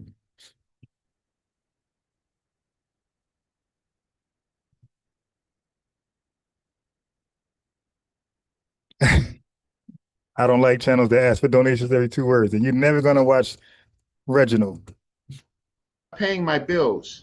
I mean, through the month, if I add it all up, I might be able to pay my cable bill or my phone bill, right? If I add up all the tips of the month, but I'm a waiter, right? I'm a bus boy for you. Wait, no. Don't try to clean that up. He said he's a waiter. I'm not laughing. Work is work. Whatever. Work is work. I'm not gonna work shame. I'm not gonna employment shame. Pay my cable bill or my phone bill, right? If I add up all the tips of the month, but I'm a waiter. Right. Now, keep in mind, family, this is the midst of his presentation. He's not done. He's not done, right? He's still got more to go, and he's talking about his personal life and why he needs money. He's a waiter. They don't make a lot of money, so he's looking for donations from the non-existing chat. Y'all gotta understand, this video got a total of 35 views in a whole year. Reggie, how many people you think was in the chat? I'm telling you, family, it couldn't have been more than 3 people. I'm saying there's a reality that it might have been 0 people, no more than 3. To get 35 people only in 1 year, that means, telling man, in between 0 and 3 people. Right? I'm a bus boy for you. And if I'm wrong, and if you think that you gotta, if you're going, I wonder which restaurant he works at. Olive Garden. He did. You gotta think it's Olive Garden. Benihana's, yo, they tip well, man. If you're waiting for Benihana's, yo, they definitely, you did. Maybe that's why he asking for donations, because he get tipped at his job so often. It's like second nature. Y'all thought about that? He's a waiter who knows 5-10 years, and he used to getting tips for like providing the service. So to him, it just makes sense that he's online in his mind providing a service. So this is like normal. Like, hey, I'm providing a service. Give me a tip. Yeah, I mean, like, that's his lifestyle. I'm not gonna knock it. I'm just saying that's probably why he used to asking for donation tips because he just said that's part of his, employment hustle. Hey, show me a plan. Please show me a plan. My book, The Black City Plan, is free. But it's worth nothing because it's free. Yeah, you you got to stop down that. Yeah, I'm so glad I'm not drinking anything right now. Hey, she said he is boring and doesn't take constructive criticism. That is why his channel doesn't give views. Yo, that is hilarious. Yo, true but hilarious. I can't sell you a book. Reggie, let me listen. Let me say something. It's worth something, and and what it is right now, it is perspective. It is when something is free does not mean it's worthless. What happens is just because you can't see the outcome of the life it has changed does not mean it's worthless. It's one of those things where you just don't get to share in the moment of the life change of a person. And that's right. Just because you give great service when you hand people their meals and their drinks and they don't tip you, it doesn't mean you were not a great waiter, a great busboy. They might have been like, yo, that guy is good. But maybe they just had enough to pay for dinner. So just because you don't get a tip doesn't mean your service was worthless or terrible. That's okay. That's almost like getting your money on the back end or getting your reward on the back end. Sometimes it's not on the front end. Sometimes it's on the back end. So I really, want, when you say that. Yo, who thinks that he wanted to hear that? He want his money on the front end. Who thinks he wanted that advice? Yeah, he about to debate her. Sis, you want to debate me? Back end versus front end? Or getting your reward on the back end. Sometimes it's not on the front end. Sometimes it's on the back end. So I really, want, when you say that, I don't accept that way because things that people do that they don't get to share in the moments of how it changed a person's life does not mean it's worthless. Sometimes free things are the best. Again, you just don't get to share in the moment and see how it has really changed a person. Well, my teacher, I understand what you're saying. I told you, yo, he want to debate that. You done messed up. Don't you tell Brother Reggie he can't get paid on the front end. He ain't gonna take that and let it go. Now, keep in mind, family, this is all in the midst of his presentation. He like, sis, don't you take food out of my mouth with this back end talk. We can debate right now. It's like anything else, what they say about Black people. If it's something important, put it in a book, right? They won't read it. Right? Oh my God. So now he's blaming people who don't want to buy the product. So family, can you imagine going into CVS, Walmart, let's say Walgreens, Publix? Can you think about going to those buildings and then walking out because you didn't find what you like? And then there could be workers are complaining like, yo, man, you don't want to buy nothing? Y'all want to buy. Can you imagine that? Hey, bro, when people don't value something, they don't put money towards it. They don't put their time towards it. Accept that either. I won't accept that either. And just for the simple fact that, again, I know that a lot of the times we as people, family, this is going to be a full out debate. I got to show you. He is hot. He does not want to hear him not getting donations on the front end. An immediate, you want to see an immediate everything when life doesn't work that way all the time. Sometimes it's things that are left unsaid that are the best. And so when you change your perspective, you don't know how many lives or how many people have, you've inspired to sit here and create a better plan or an addition to that plan. You don't know, so you can't say. So it's not worthless. It's there. Well, somehow right now for some reason or another, I don't know why maybe because it's saying the site is not secure on this browser. I can't pull it up, but That's I will called put pay it your in the bills, my chat guy. later, and you can put it in the description on the next show, and you can read it.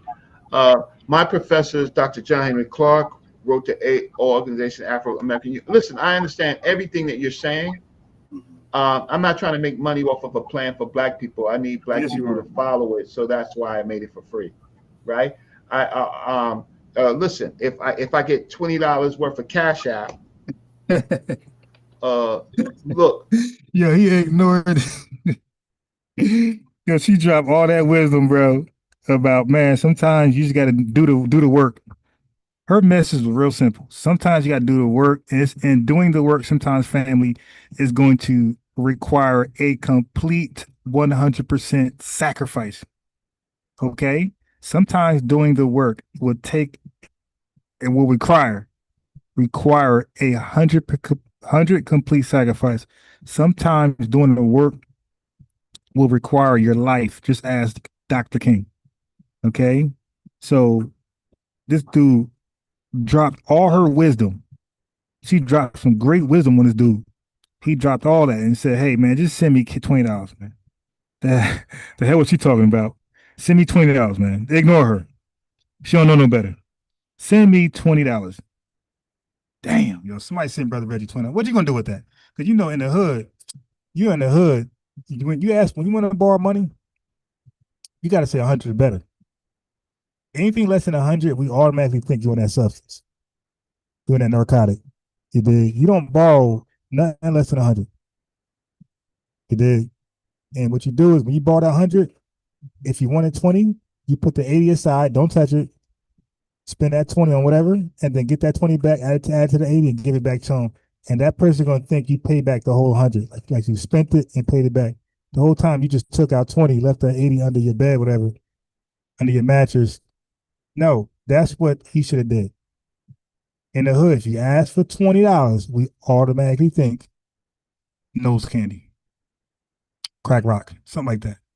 Because why 20? What can 20 get you? 20 can't even get you a meal from Chipotle. You can't get a Chipotle meal with a drink. I'm not trying to make money off of a plan for Black people. Yeah, he said F, but she talking about chat. Send me 20. Need Black people to follow it, so that's why I made it for free, right? Listen, if I get $20 worth of Cash App, look, that's equivalent of me selling something. So what I'm doing is I'm selling my talk tonight. Is that fine? Yeah. I'm selling my talk tonight, right? My book is much more but if nobody want to buy it, then you don't get $20. And it has much more information on it, but I'm summarizing it. So my talk tonight is as valuable as somebody bought the book.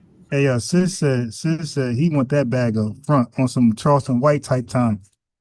Already detailed, and it has much more information on it, but I'm summarizing it. So my talk tonight is as valuable as somebody bought the book. Already book. So the thing about it is that look at the sister face. Yeah, she like, yeah, that's why nobody gonna send you any money. You're demanding people they must send you money because you're valuing your talk. All of us believe what we say is worth a gazillion dollars. That's not how life works. The public have to believe that. You dig? Every singer, every rapper that's serious about their work, they believe their music is worth millions. Okay? Who thinks their music is worth $20? But the public speaks. They say, nah, your music is worth $150. That's all you're gonna get this year. So, bro, that's interesting, man. You're demanding. Well, guess what? You put a price on your talk and nobody bought it. So in business 101, you should lower the price. Maybe go to $5. Maybe go to $1. You might get your intended goal. Okay. That if I get more speaking engagement, right, then that will cover it. Because in these days, people are not really buying books. They're really not buying books. They're buying things related to books.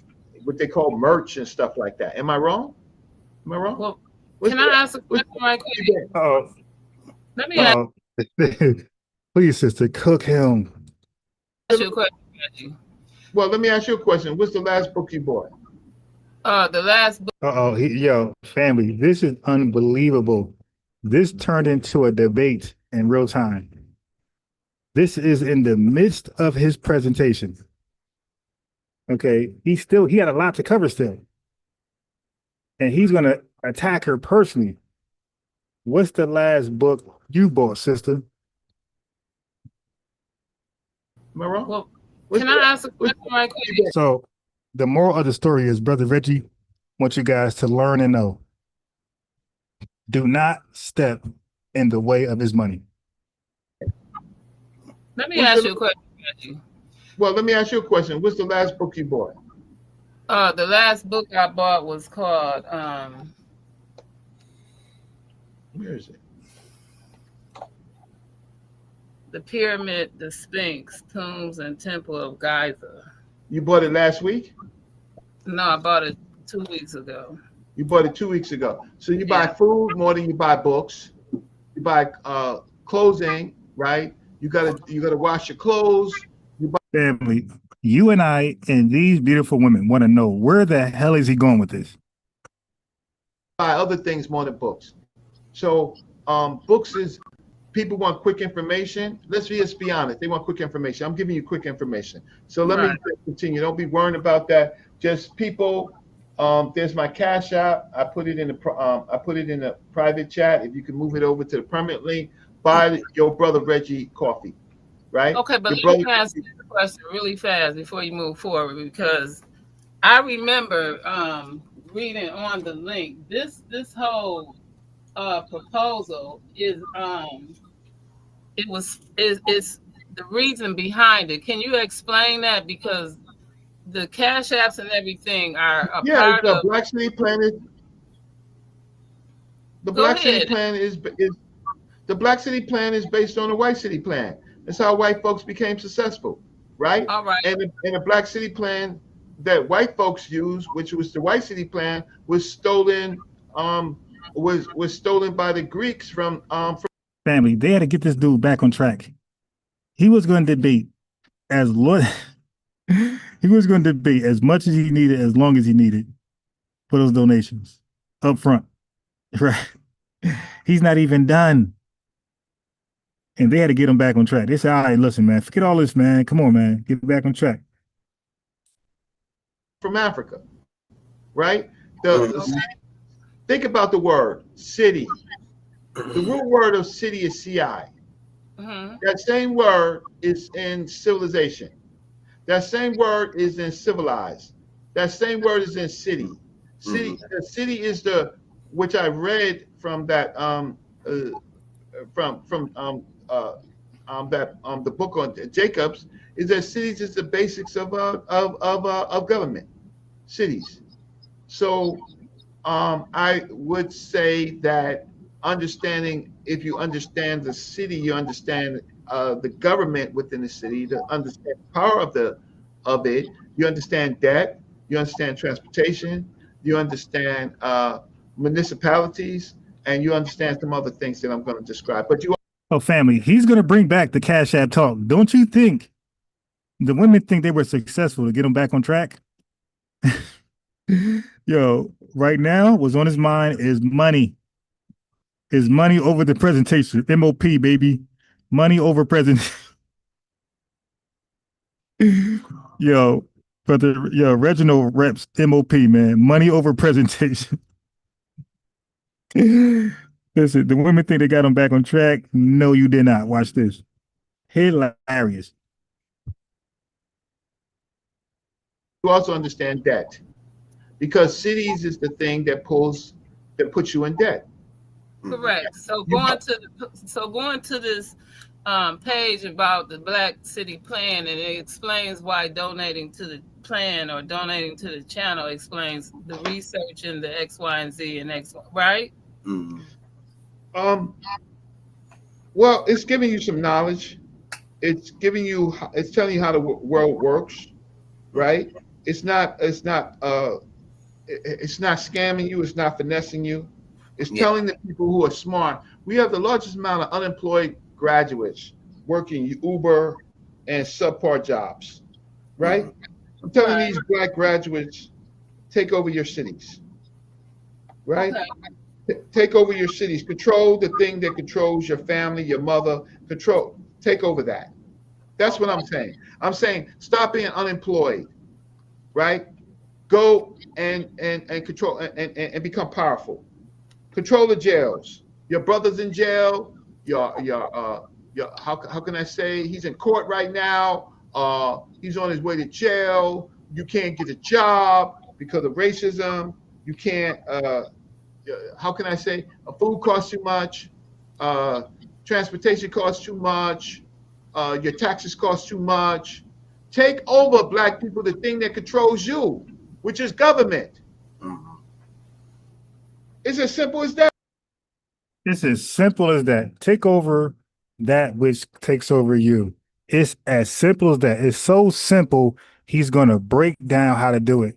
Hey, family, the only thing that he went into full depth to explain was why folks need to pay him Cash App money.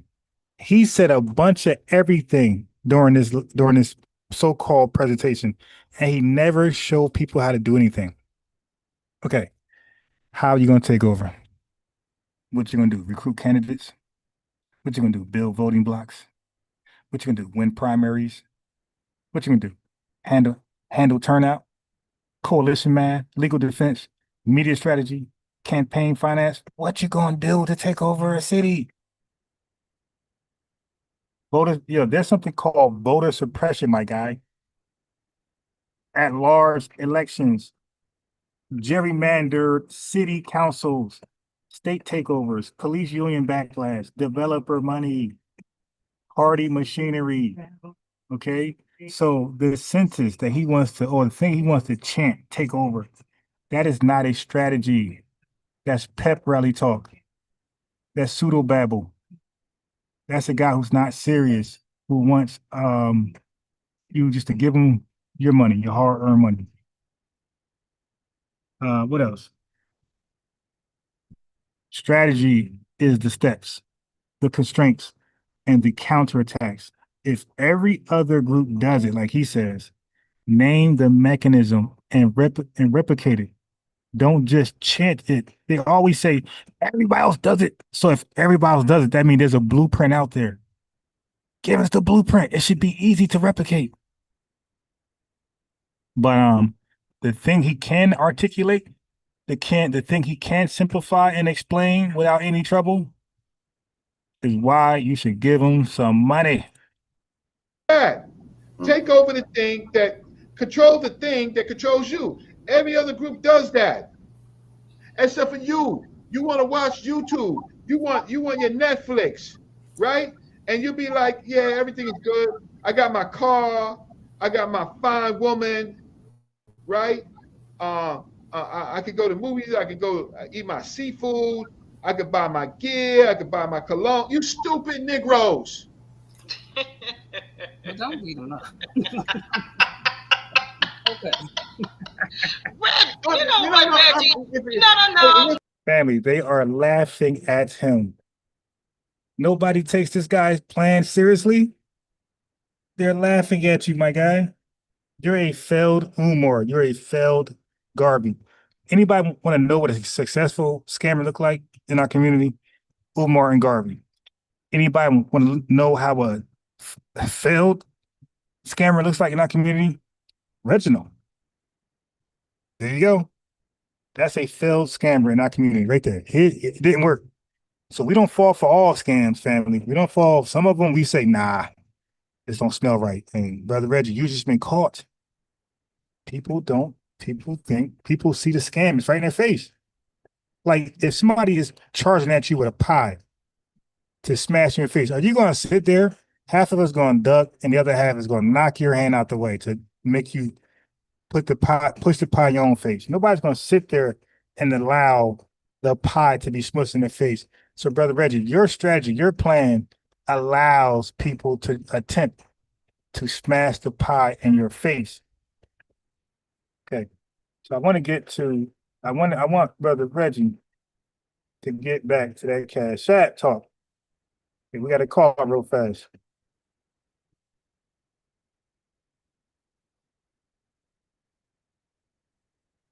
We got somebody want to join the panel. We got Zoe. What's up, Zoe? Unmute, Zoe.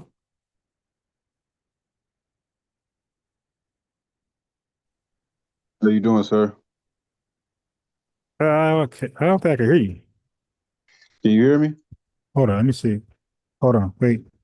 Let me make sure it's not me. Zoe's on the panel. Let me make sure it's not me. How you doing, sir? Okay. Okay. Wait. Okay. Yeah, 'cause I couldn't hear. I didn't know if that was me or you. I'm great, man. Happy New Year's. Happy New Year to you. Yeah, I can't hear you.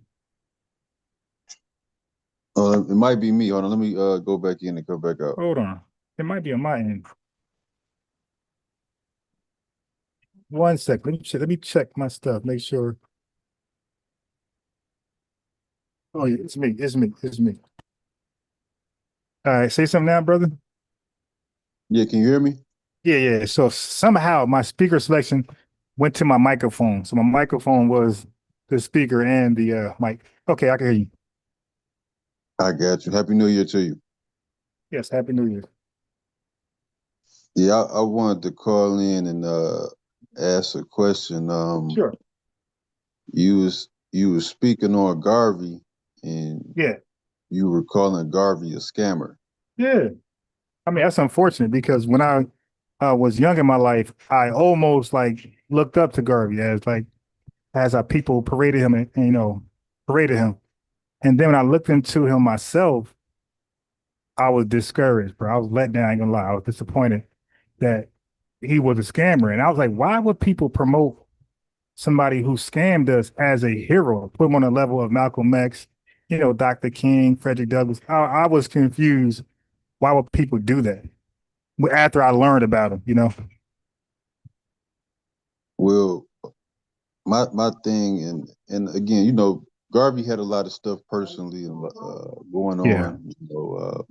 He had personality issues that minimized some of his goals. But is it a thing of bad logistics, or is it a scam? That's my question. Yeah, it's a scam. It's a scam. Like I know what you mean, but in this case, because like Umar could be what you're talking about.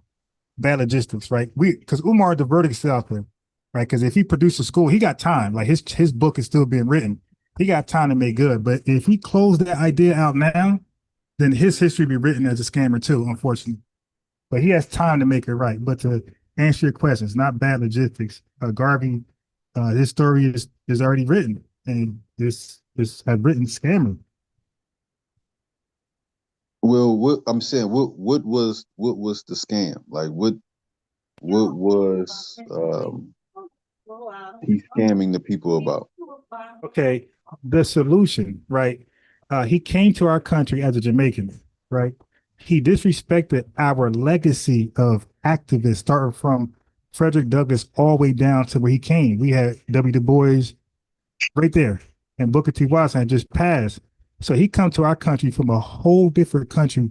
We are a minority amongst a majority who's racially biased and discriminative towards us. He comes from a majority country where everybody is the same color as him. So there's no racism. If anything, there's other stuff because they're all the same color, right? There's no racism. So he comes over here in a country with us that he has not experienced his country, and he Eurostep our achievements and where we're at in the 1930s and gives us a Jamaican solution that had nothing to do with our fight. So he disrespected our fight and provided a scam solution that cannot address our fight. So that was part of the scam in action.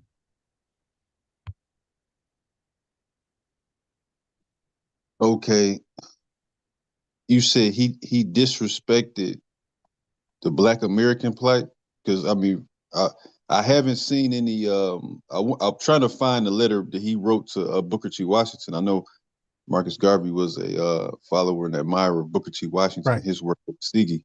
Yeah, I I'm aware haven't of been that. able to see the physical copy, or I don't know if they had a physical copy online. But okay, when you say disrespected, are you saying that he disrespected what became Black leftist ideology, or the Black conservative ideology that ruled He the hand of disrespected our Black civil people? rights movement. Oh, so you mean like more the integrationist Black leftist ideology? Not integrationists, we civil rights. That means we just we had no rights that a white man's bound to respect. Mm-hmm. You know, there was Jim Crow, right? So we wanted to resolve that, and so we wanted civil rights and other things, labor laws, union laws. There's a lot of things on the table that was not afforded to us. Matter of fact, all of the programs, FHA, we didn't get. GI Bill, we didn't get. Unemployment, we didn't get. How about HOLC? We didn't get. So every program to keep white lazy people afloat and successful and prosper in this country, we were denied and deprived of. Okay, because we had no civil rights worthy of respecting or acknowledging. So we were fighting for that end to end, because this is our country. We helped build it. We like, oh, listen, what we doing here? Are we just going to deny us totally? All right, then let us know so we can figure some shit out. Or are we going to be tagged in on these what we built? Our labor had produced monies in this country. So are we going to be part of these allocation monies and resources, or the plan is to completely separate us, segregate us from it, and then we'll go from there. So that's what we were doing since Frederick Douglass down to W. Du Bois. So whatever he wrote, Booker T. Washington, that's just words. His actions did not repeat Booker T. Washington's his legacy. Booker T. Washington did not say, "Hey, let's leave America." Matter of fact, none of our the Black activists from Frederick Douglass to Garvey ever had the solution. Hey, let's just leave what we built, let the white man have it, and let's start all over somewhere else. So that was part of the scam. That's not our language then. It's not our language now. So anybody says let's leave America to start over somewhere else to make another country great, that's a scam.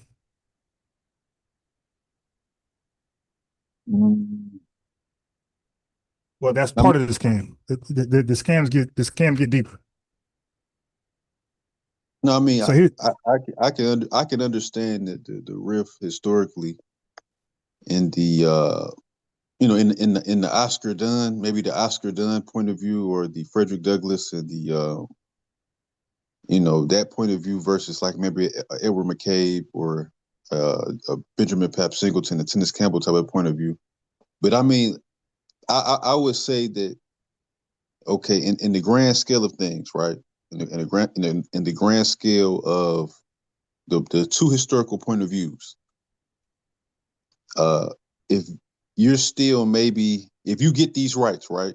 You get the rights, so you get this political representation. You get this full, I guess you say like the statism. You get the hand in the government. You get these political freedoms. You get those things, but you don't have a foundation, or you don't have a certain economic or cultural view that can make those things work for you. Then what good are they without the foundation? Like if you talk about the myth of Black political power, have these things turned into of being able to build a functional communities of value. You know what I mean? So it's like, they were. We had Black Wall Streets. We had a black Reconstruction era, right in the 1870s, 1880s, where we became the mayors, the governors, the sheriffs. Yeah, we were doing that. See, what happens is a violent repossession normally occurs afterwards. So it gets stripped from us violently normally, or a highway get ran through it. So we did that, and we're saying, hey, enough of that. Okay, because at that time, Jim Crow was the law of the land. We're saying, hey, none of that. You're gonna grant us civil rights. We're gonna build back up and make sure it doesn't happen. Now, watch this. For some reason, for some strange reason, like Marcus Garvey, his type people, They expect Black Americans to figure shit out in 1 year. But the rest of the world, these Africans ain't do shit. But they got all the time in the world to get it right. Jamaicans, you seen Jamaica lately? Most violent country in the world since their independence. But they got all the time in the world to get it right. For some strange reason, when it comes to Black Americans, we got to figure everything out in 1 year. No, bro, it's going to take a long time here. Let me give you an example. Slavery, 250 years, my guy. That's not tomorrow. That's not 2 days. That's 250 years before Emancipation Proclamation. And then civil rights, legal segregation, legal discrimination. That's Jim Crow. That took 100 years to collapse. So when we was coming from that time period of the A. Philip Randolph, the W. Du Bois, the Booker T. Washington, those people, the civil rights movement, yeah, that's going to be a long time too. It took the Italians 60 years to become Americans. It took Jewish Americans 100 years. So for us, for me, that knows history, all right, I'm not going to keep letting people act like we got to figure shit out in a small time frame when we are the most successful melanated people in the world, always been. So people can't tie our shoes, putting us on a time constraint. Say, no, we're going to take as much time as needed to get shit right. We were locked out of things for 400 years. It just might take 400 years to get shit right. It just may take 400 years to get shit right. But we're not going to allow some Jamaican guy who don't know our history, our plight, to come over here and say, I got the solution. Stop fighting, run, flee, and go to Liberia. That's the scam. That's part of the scam. No, I mean, I understand. I just look at it like, at the end of the day, the whole thing of it's going to take this. I personally look like it. You will probably, for the most part, it'll be more of a assimilation than actually building something as an independent people. You know what I mean? I think with Garvey and the people on that side, at least there was a thing of keeping some type of cultural integrity and really building on some type of legacy where you could be a separate people in the future. Like if you go with the opposition, the quote unquote Black culture or Black community doesn't make it out of the 21st century. That's about being socialized with everybody and then using socialist policy to uplift the poor and underprivileged. So if you're socialized with everybody, or you trade in what makes you a separate people for a place in the mainstream America, how does your culture, how do you survive as a people? That's my thing. Like, you're just, amalgamated and integrated into the American mainstream.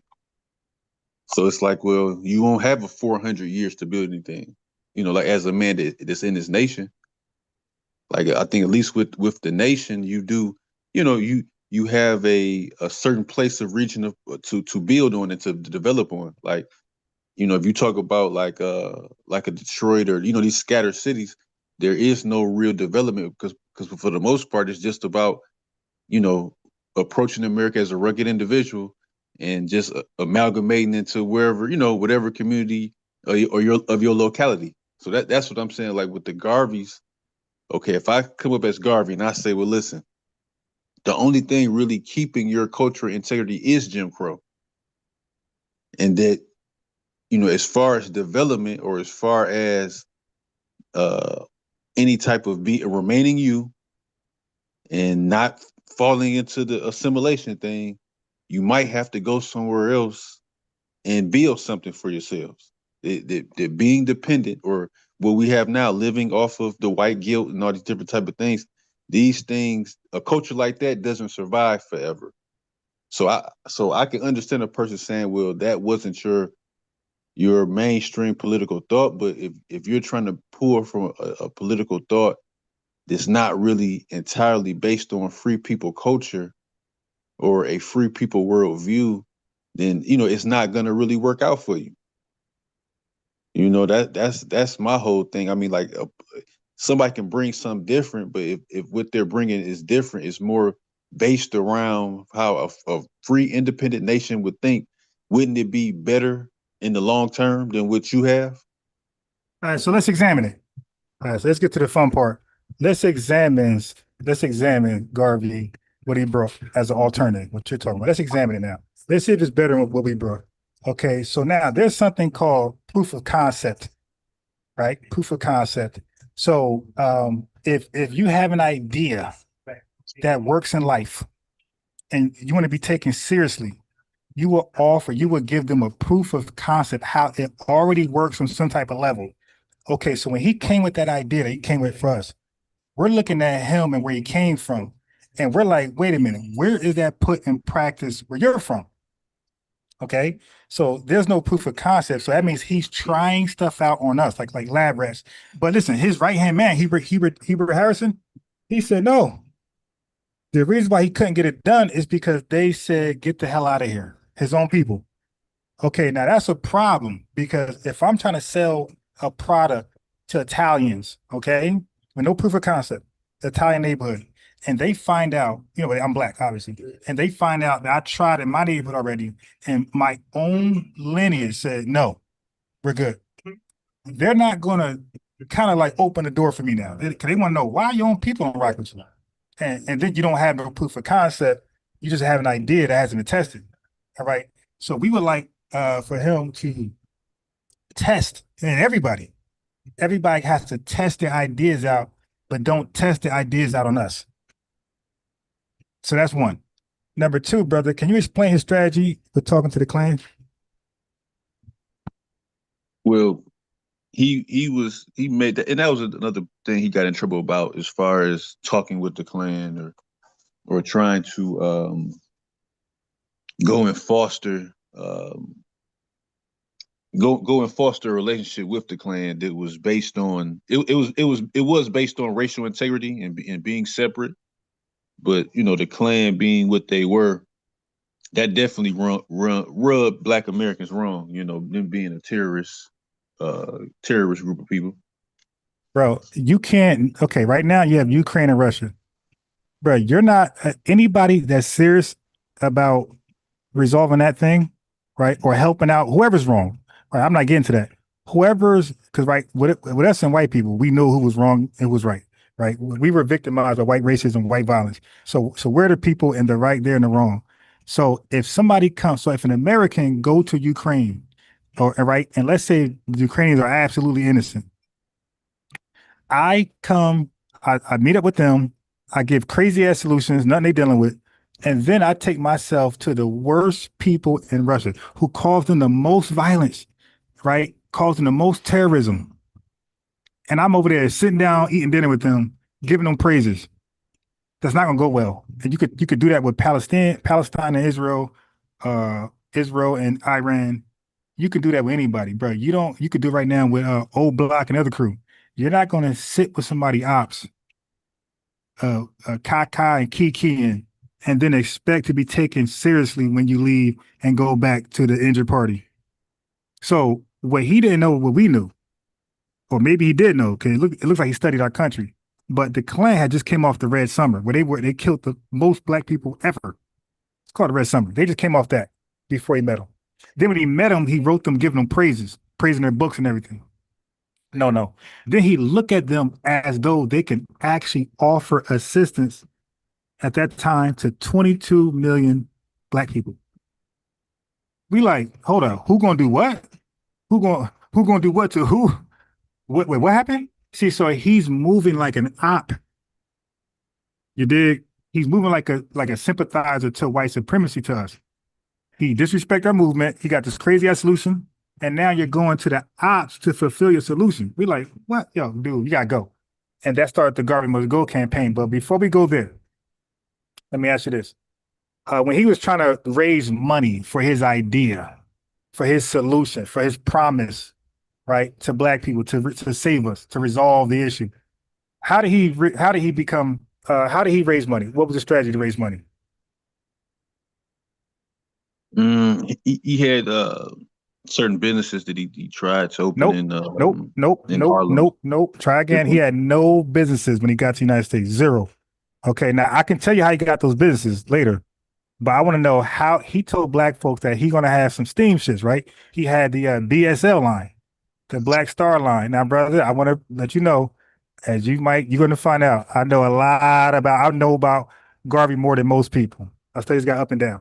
Okay, that's why I can say he's a scammer. But watch this. So the BSL line, right?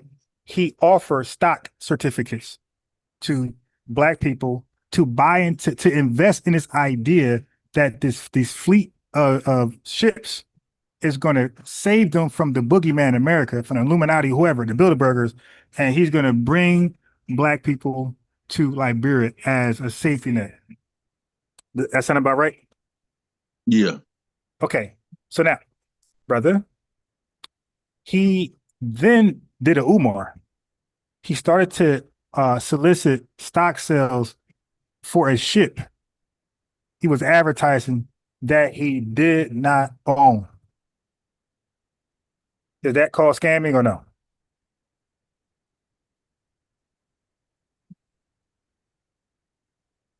See, with him, I think that's just more personality, some of his personality faults. You know, No, I was asking a question though, because investors investing in something, right? They expect a return, right? They expect a monetary return. If you're no, right, I mean, so no, I'm just saying, because I said scamming earlier. I use the terminology scamming, and I'm telling you why I'm standing on scamming 10 toes. If you solicit stock sales to something you yourself does not own, does that fall into the definition of scamming or it doesn't? I can't really say the man was scamming. I can't really No, say that. look, I'm just asking the question. I'm saying, so right now, you don't know me, right? If I say, hey man, I got this computer business that's good, that's off the hook I live in New Jersey. You don't know where I live at, you know nothing about me, right? But I'm telling you over the phone right now, over the live chat, hey man, I got something going on. And then the chat saying, yeah, we invested too. Like it might sound lucrative to you. I got this computer network tech shit growing and thumping. And we're gonna all be millionaires one day. Okay. And then you send me your hard-earned money to find out I never had the thing going. Everybody in the chat been lied to, and so have you. Did I just scam you out of your hard-working money? Of course. But Garvey did. I find the situation to be a little bit more nuanced than that. But I gotta explain. I mean, again, what that whole fiasco with the ships was a nothing burger. But I look at it like as far as his person, he had a lot of personality faults. You know what I'm saying? Like I said, you know, he had been shot and and all that. So it's a lot of stuff that people don't tell the whole story with Garvey. So I'm not a defender. I'm sure most scammers had a background of some type of, they could tell a story like, hey man, I had to, bro. My brother's gonna die. He owed the mafia money. I'm sure people get to scamming like that, where people sell drugs, right? And they say because their mom on crack in the house, they got siblings. So, but that don't make selling drugs a good thing. You still help destroy the Black community, and you need to be in jail. So your reason behind something sometimes could give you some leniency, but you're still going to be taken down. You feel me? So of course. So when there's no accountability, right? When there's no accountability, that's a huge issue. When people want to hide accountability for some people, but hold other people full accountable for certain things, that's a problem, right? I go by the name Unbiased Ron. My chat will tell you I have a history of holding everybody, my mama, accountable. Nobody's gonna listen, I'm the can man. Anybody can get it. Okay. Nobody's gonna get past accountability with me. And I hold myself to accountability. When I'm on a live and I'm tripping, I'm cussing people out. I come back, I apologize to that person. I don't just ignore it like it didn't happen. Okay. Like the dude Corey, he called in, I cussed him out, I kicked him off. When he came back on, I apologized. I said, I was tripping. I said, I was on one that night. I apologize. And we had a better conversation. That's called accountability. Now watch this. So he had steam. He wanted a line of steam ships, right? To transfer us where? It was to go to Liberia, take part in different business ventures he had in Togo and all that type of stuff. So now let me give you just the second and third scam. So the second scam, that money that we were giving him to invest in steamships, brother, that's where every last of his business came from. Every last business he established in America came from the stock purchases. Every last one of them. So now, now that's not transparency. That's not full disclosure. You dig? I'm investing in some fleet of ships, and you over here sending that money over here to. So basically, you're shipping us off out the country while you're establishing yourself in the country. It's like a bait and switch. But the third biggest one, maybe the biggest scam, was this. You said Liberia. Now, in order to go to Liberia, right? If you don't contact those representatives over there, the president, the governor, and the government over there, and if you just go over there, that's illegal, right? That's illegal immigration. Right. Okay. All right. Now, let me ask you this. Do you believe he contacted ever in his life the president of Liberia and they agreed to this mass migration? No, well, I from my understanding, it never worked like that. I thought that at that time, dang, what was the diplomat after Alexander Crimea? All right, brother, listen, it was the same way. Okay, this is 19. This ain't the 1400s, bro. This ain't this ain't 1100. This is 1920 something. You needed permission from another president government to even visit, let alone migrate. So I will answer the question for you. He didn't contact nobody, but he's telling Black Americans that he got this deal, this dream. So this is the third scam. He didn't contact one person from over there. Nobody agreed to this mass migration. But by the way, he's collecting stocks, the purchase of stocks for this dream of going to Liberia, and nothing was ever established or finalized. Now watch this. A couple zealots of the UNIA felt like he was bullshitting, and they took their own boats and went to Liberia. You heard about that? No, I didn't hear about that part. Okay. Well, you can imagine what happened to them. They were arrested as soon as they make land, right? As soon as they made contact with land, they were arrested, they were deported, and they had a message for Garvey. Don't come over here. Now you would think, okay, good. The scam gonna stop. Let's do something else.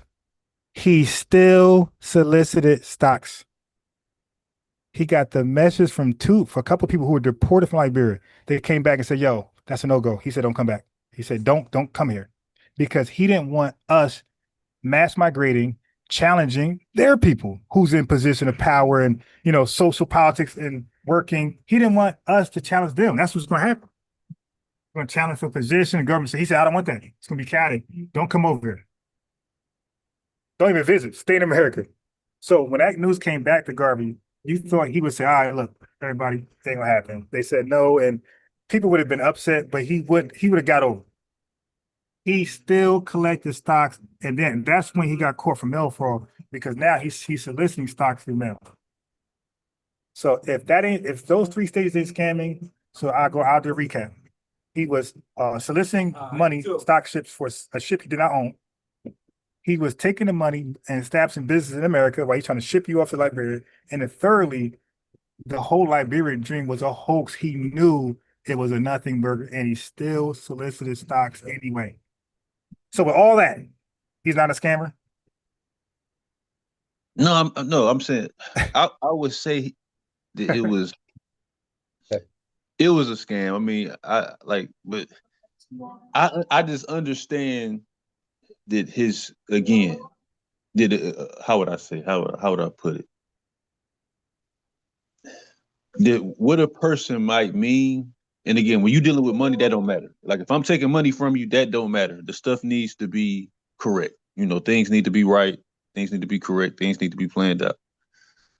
But I just look at him and the people that stood on that side, in opposition to what was certain elements of traditional Black social political thought, as just being, being a realization of something better in the future. But I got you though. I ain't gonna argue with you with that. You right. You know what I'm saying? Like I said, I thought the way they framed it from what that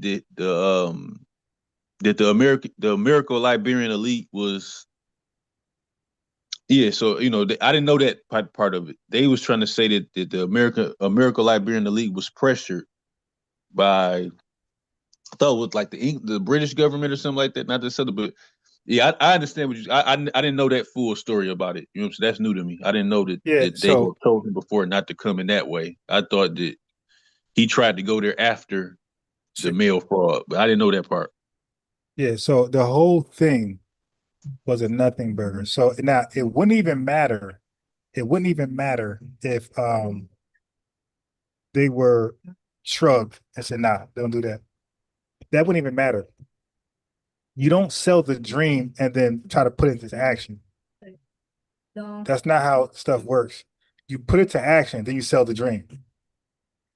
You don't take money for people and say, "Hey," and then go to work to make it done. So again, I can't say, "Hey, invest in my tech business," everybody in the chat, including the brother Zoe, and y'all give me money, and then I go ahead and try to get an LLC and try to get and try to start this tech business.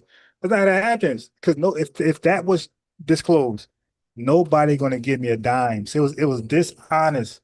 It was dishonesty that started the movement, started the whole everything. And what I'm saying is we deserve better. But for me, it makes sense. He came from another country, no proof of concept, did nothing great over there. He was a failure over there.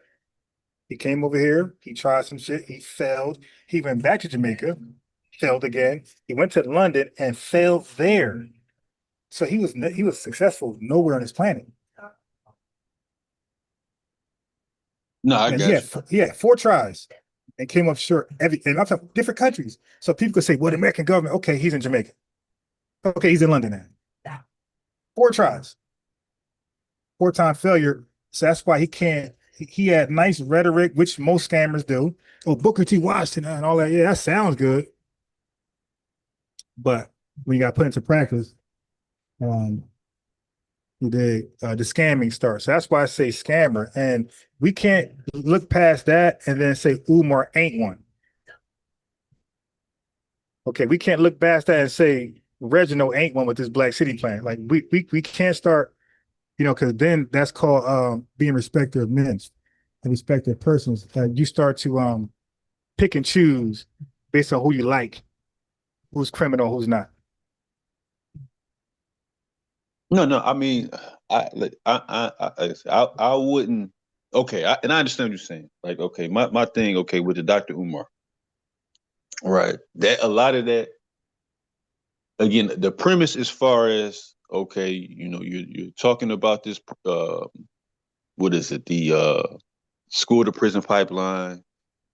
You're talking about the issues that have come with public education and not really taking on the responsibility of the failure or success of your children in these institutions, in these public schools. Okay, you're gonna put up a school where it's independent. You control the framework that will be, for the most part, these Black children's worldview, and that instead of the ADHD, because I had that, they said I had that, and I know a lot of people, women that got kids, or the ADHD. So I understand the premise of what he's saying. Like, okay, these are maybe misdiagnoses. The children we need to have a what do you call it, a curriculum that fosters these Black young men to have better outcomes and standardized tests, et cetera, et cetera, et cetera, based on taking that responsibility. I mean, to me, that makes sense. Like, I wouldn't say that Umar is like in third base. You hear people sit up there and talk about these things. Now, certain things that, as far as Umar's personality, or maybe he meant some type of mental health issues that he has, or some type of ego problem that he have. Again, that's one thing. But I don't think that the whole, what the man is saying is just some type of bullshit that's out of left field. I don't, I find that, what you have in standardized test scores, what you have in people in the rhetoric with the pipeline, prison to pipeline and all that type of stuff, those things are real. Now, Umar, yeah, you know what I'm saying? Hold on. Not to put you on blast, but are you familiar with what actually is school to prison pipeline? Well, no, I'm speaking on no. What they say where they have certain scores that they can test. No, that has nothing to do with school to prison pipeline. Okay. The school to prison pipeline is about disciplinary actions that's happening with black kids and not happening with white kids for the same offenses in school. So it leads to out of school suspensions, and out of school suspensions increase your chances of dropping out. And then you drop out, you're in the streets doing what? Some negative shit. And you go to prison, and then you leave prison, then you go back because of recidivism, right? Kamala Harris was addressing that in California with her Back to Track program. So yeah, so school to prison pipeline is about over black kids being disciplined. We're talking about young elementary kids, not even high school. Sending elementary kids home, middle school kids home, and in today's society, it's much more easier to get in trouble if you're home than when I was young, because nobody was in the streets when I was young. But now every bum in the world is in the streets. So that was the school to prison pipeline. So nothing Umar had no solution for that. And everything Umar was talking about was all extremism. Okay. So the ADHD, do you know his diagnosis for that?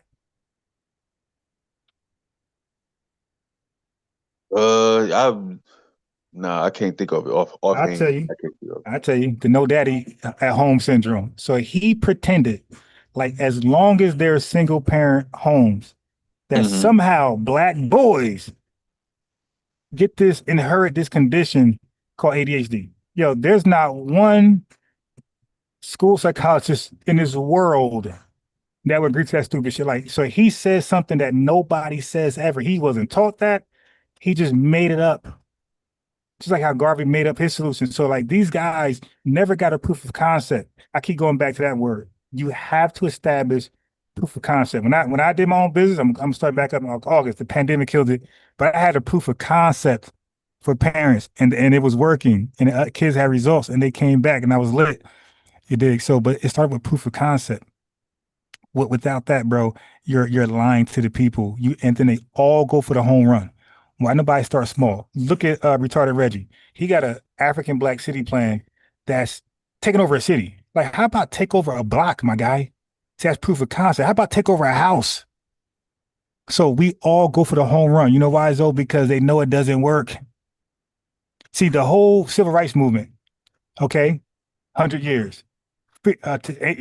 Emancipation Proclamation, 250 years. See, real programs take time. Real solutions take time.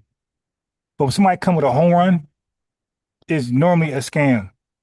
The American Revolution, to be independent from the UK, to Britain, took a long time.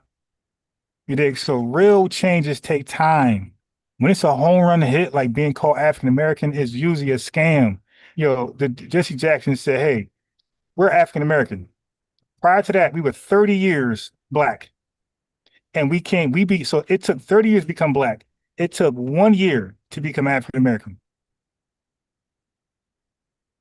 Well, I definitely don't disagree. So what I'm saying, bro, is the home run solutions that people keep offering us.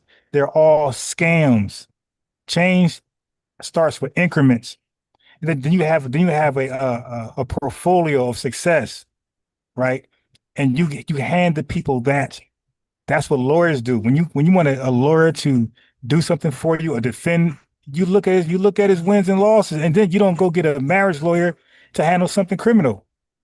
So everybody is burdened to have, or not burdened, they're required to have some type of resume, some wins before anybody take them seriously. So the people you're naming, Umar, Garvey, the two biggest scammers in Black society, both don't have no credentials when it comes to doing what they want to do, what they claim to resolve.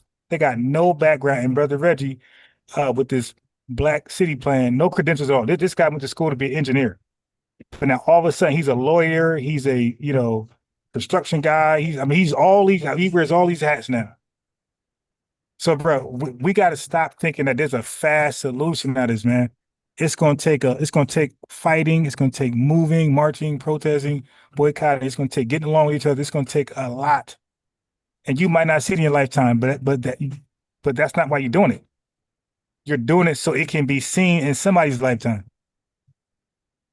No, I completely agree with you. Like I said before, I'm definitely more you know, a believer in the legacy of Booker T. Washington. I really wish I went to Tuskegee to share his legacy. He was a big promoter of gradualism and everything. So I definitely understand that. I mean, like the language that we speaking right now took 800 years to develop. You know, so I definitely understand that. It's a thing where and you 100% right. You know, with what you're saying. It's just I looked at that because I never gave no money to Dr. Umar. I'm just saying as far as the element of, you know, maybe you having to take responsibility for the goal of that. So yeah, the school, whatever. No, but we are though. See, no, but what's ironic for him is that, bro, there's a school called the School of Mathematics and Science, something like that. I forgot the sister name. It's a black lady who leads that charter school. That's one of the most successful schools in Philly. So like this dude made a big mistake, bro. There's tons of successful black schools in Philly that are producing like great rates of graduation and grades. And but there's one called something science. I aired it on my channel a few times. I could find it again. So for him to act like those schools don't exist, that's a scam, bro. There's hella. Y'all can Google right now the black majority schools in Philly that's successful. So for him to act like those schools are not there, and he gonna create this grand school to be the end all be all, come on, bro. Like dudes be blatantly scamming, and all they need is a reason. Garvey, hey, let's go to Liberia. Like they justify it with a crazy, ridiculous reason.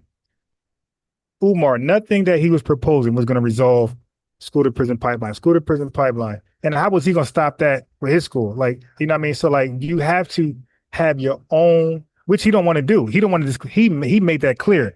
I'm not disclosing nothing if you're not a donor. Umar, how do you know if somebody's a donor or not? Like people walking around with their donation receipt in their pocket all day long. No, bro, that's common sense. Like auditing is auditing. Everybody's get audited, bro. That's American law. So if you're in business for the public, it's never going to be like off the books.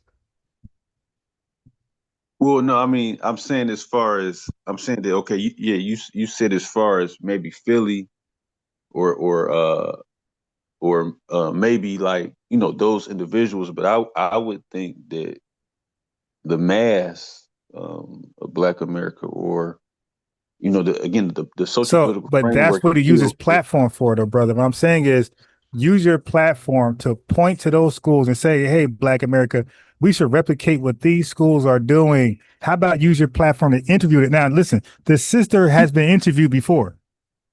Right. He's just hating on them. So why not use your large platform to interview a sister who's very successful and have her tell her business? Like she tells how it became like this, how this black man was interviewing her. She tells what they did, how the money and everything. She tells it all.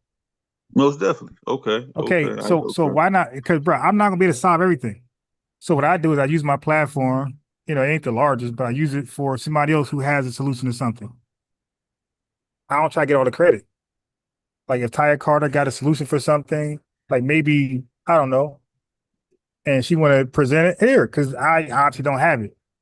So, but these people want to be the face of something, but they don't want to put the work in. Booker T. Watts ain't trying to be the face of something. He had an idea, he knew how to get investments from rich white people, and he did it. He did it. He ain't trying to be the face of nothing. Like he that was in him to do it. He ain't blab off his mouth like Reggie, Umar, and Garvey. He ain't blab his mouth. He just did it.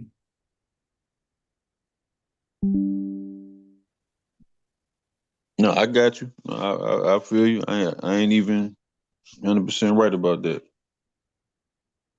Yeah. So for us to change, ain't a lot. What you think it is? What we got to do is point at the tactics, the obstacles. We got to keep exposing them that's out there that's causing these schools to implode. we got to point at that, because get another school, and that's what this city plan's about. He's talking about a city plan when a corrupt state can just override it. So all this work goes out the window if a corrupt state just say, screw that shit. Get that out of here. Let's start, get state troopers out there blocking people. The city can't do nothing about that. Cities don't create laws. They have ordinances. All right. So with a school, how does Umar's school stops the school to prison pipeline? How does he stop it? Because it could go on with, like, what plan of action? He said, hey, I'm going to stop this because I'm going to do it this way. See, because if he says that, there needs to be a proof of concept even with that. See, over here in Alabama, they implemented this, and their school to prison pipeline, it dropped 50%. Like, he got to do stuff like that. You can't just say it and we just believe it. That's that Garvey stuff that we're stuck in the Garvey shit. Where we're going to believe something because we just got good hearts. And people get scammed. People with good hearts normally get scammed. No, I got you. Yeah, I got you. I mean, yeah, it has to work a certain way, I'm not gonna disagree with you with that. So now, what our solution is this. What we're doing something called, like, when you have a house that's like that, got so much damage, they got to knock it down and build it up. That's what we're doing. We're just knocking down a lot of things that we're trying to build on a faulty premise, on a faulty foundation, right? So what we're doing is that we're acknowledging something, and we're coming together on a simple commonality, and we're saying, let's knock down everything that was here before, because all that stuff ain't worth building on. Okay, and then we're gonna build back up together, in spite of our differences.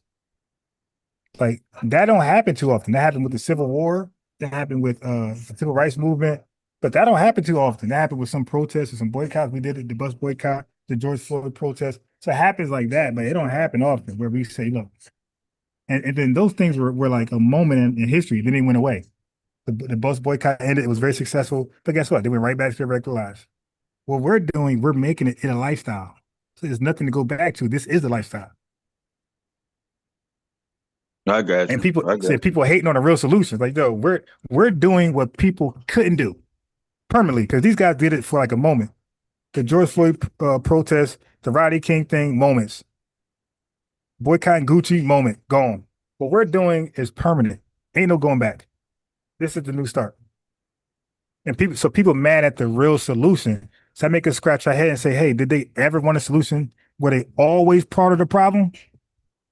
Because again, we're doing something that the Hoteppers can't do.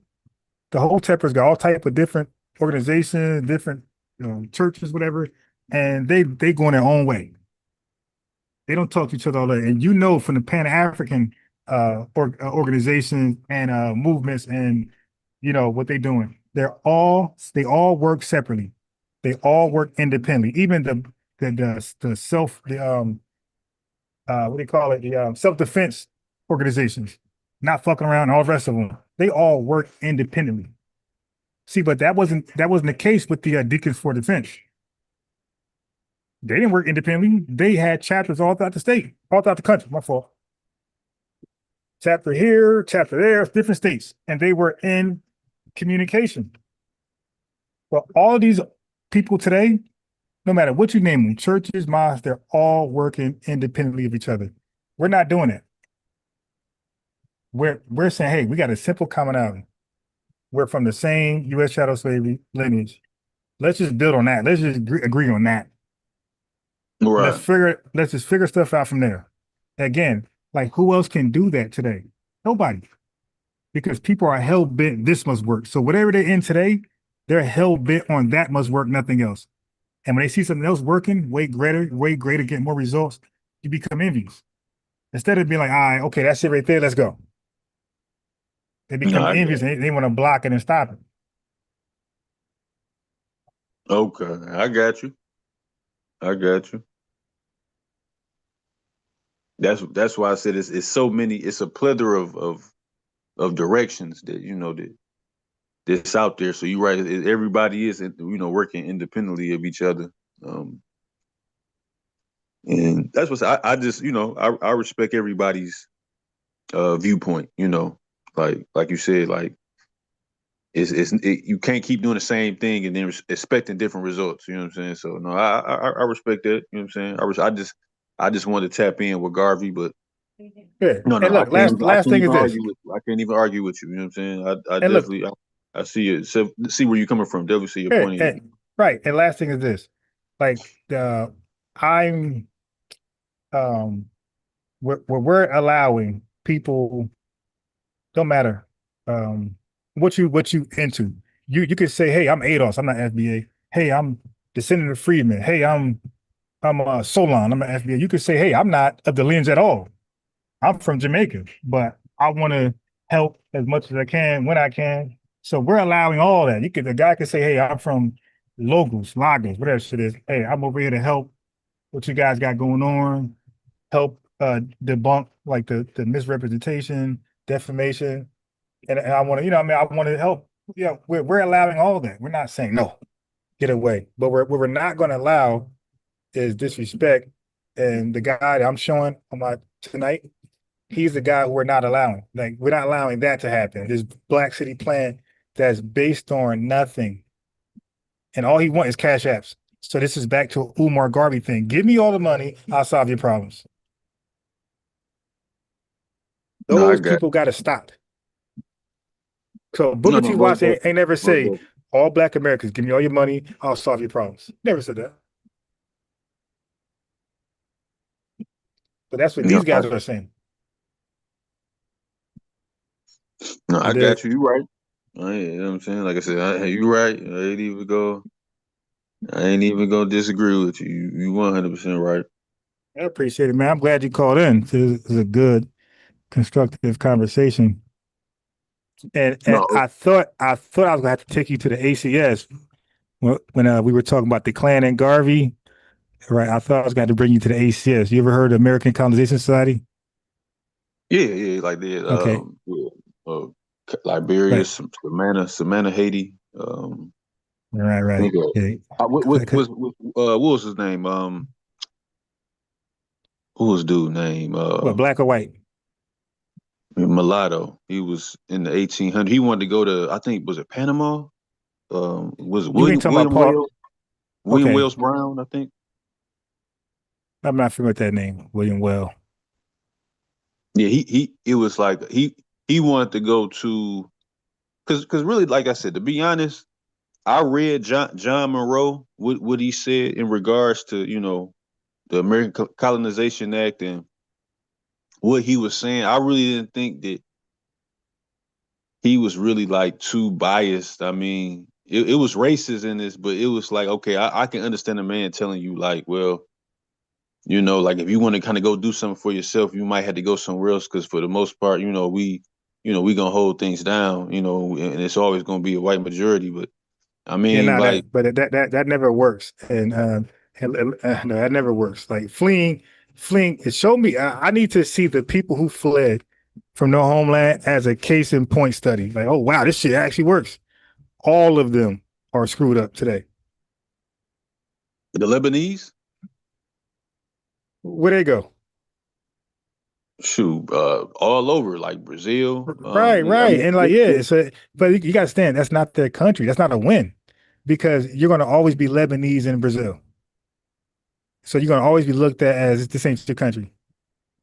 Well, no, I'm saying that, okay, you if you do a deep dive on those people, with Lebanon, we're as far as with the Lebanon being a middleman minority, and being a group of people that, for the most part, because I'm right here, right next to a Lebanese community right here. You know what I'm saying? I'm saying as far as like what they've been able to do. They're in America. Yeah. Dearborn is like, that's like the biggest, probably the biggest Arab community. Probably in the West. Well, I won't say the West, but like in America, they got a big presence in Dearborn. I gotta say, the strongest nations to ever exist in this world did not flee. Are you familiar how Japan became a superpower in 46 years? Well, but see, when you're talking about Japan, you're talking about a group of people that have 1,000-year history. I mean, like that's a different thing to me. No, it's not. You No, know? they could have. My point is, they could have fled. Like they had a ratchet situation going on. They had a whole bunch of primitive people, the shoguns and all that type of stuff. Some samurais out there. It was primitive as hell. They could have left because they were invited to be in all of Europe like everybody else, and they came to Europe to get information. They went back and built their homelands up, bro. There's no badge of honor to be proud to be a fleer. Like yo, look, like I said, strong nations, Iraq, all these places, Iran will never respect a fleer. People who had a homeland, had a little struggle, had a little adversity, and said, "I'm out. I'm going to take advantage of somebody else's bravery." But see that's where I said that I would. Okay, when you talk about the Japanese, right?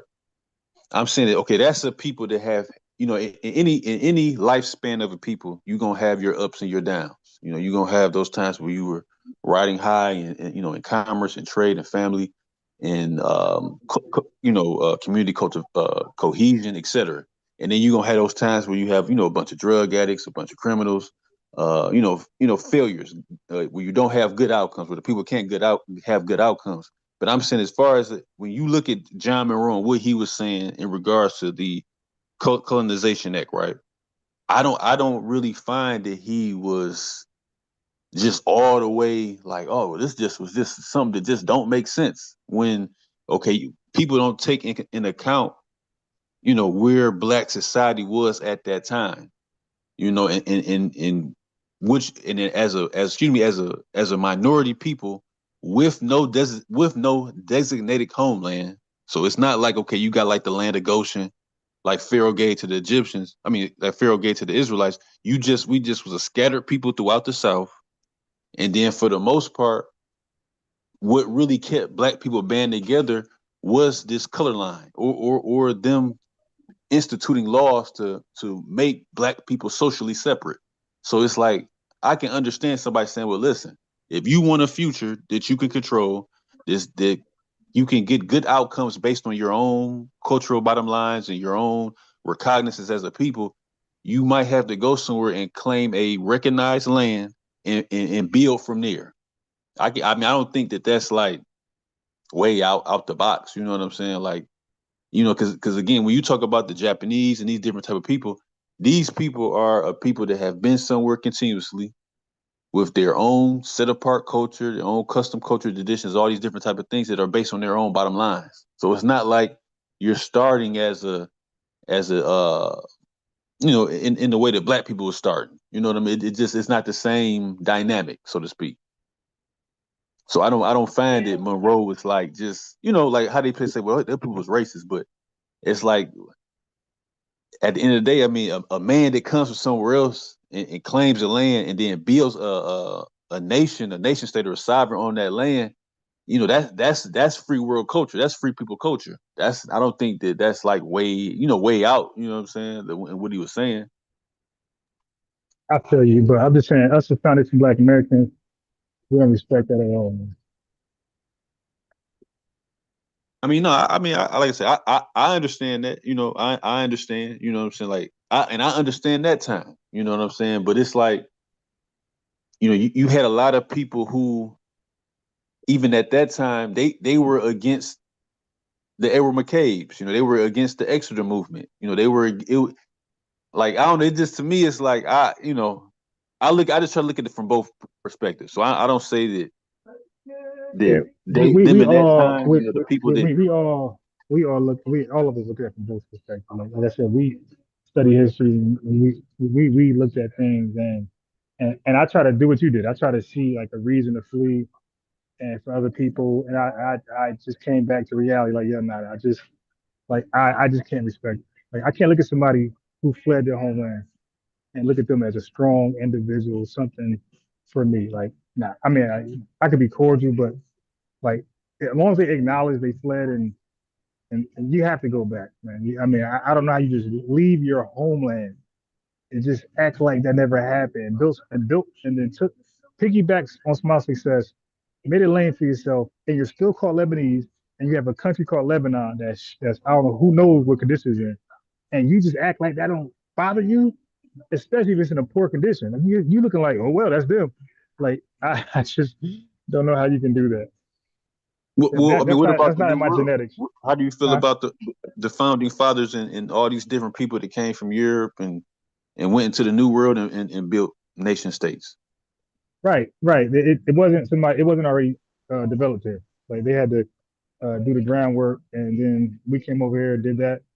So that's a big difference. Like I'm talking about people who just go around looking for homeland because they're too weak, too undesirable, too pessimistic to build their own homeland. Like I can't. Like for me, I just don't know. I know about fighting, man. I know about fighting. I know about building stuff up. I know about making a great society. I don't know about running. That's why I respect people who stay in their homeland and regardless of the condition, they're trying to win, they're trying to make it great. Like I respect those people more. Oh, okay. No, I just this was wondering. Okay, so you saying like as far as like the Boers or Australia or like the founding fathers, all those people, like people that just said, okay, well, listen, things maybe here aren't going well. I could go to the New World and build a reality that ends up being better than than the reality is here based on religious persecution or whatever the case may be, that those things aren't respectable. Like that, that's what you're saying. Like that those things, like if I can Yeah, go somewhere. I wouldn't even have a problem with somebody if these Lebanese people had went somewhere that's inhabitable, and then made it habitable and said this is ours. I wouldn't even have a problem with that. But to come to another person's hard work, sacrifice, and that type of stuff, and then just pull out a damn pillow and sleeping bag. Nah, I'm not respecting that. No, I got you. Most definitely. Well, all right, man. Well, hey, you said what? Say it again.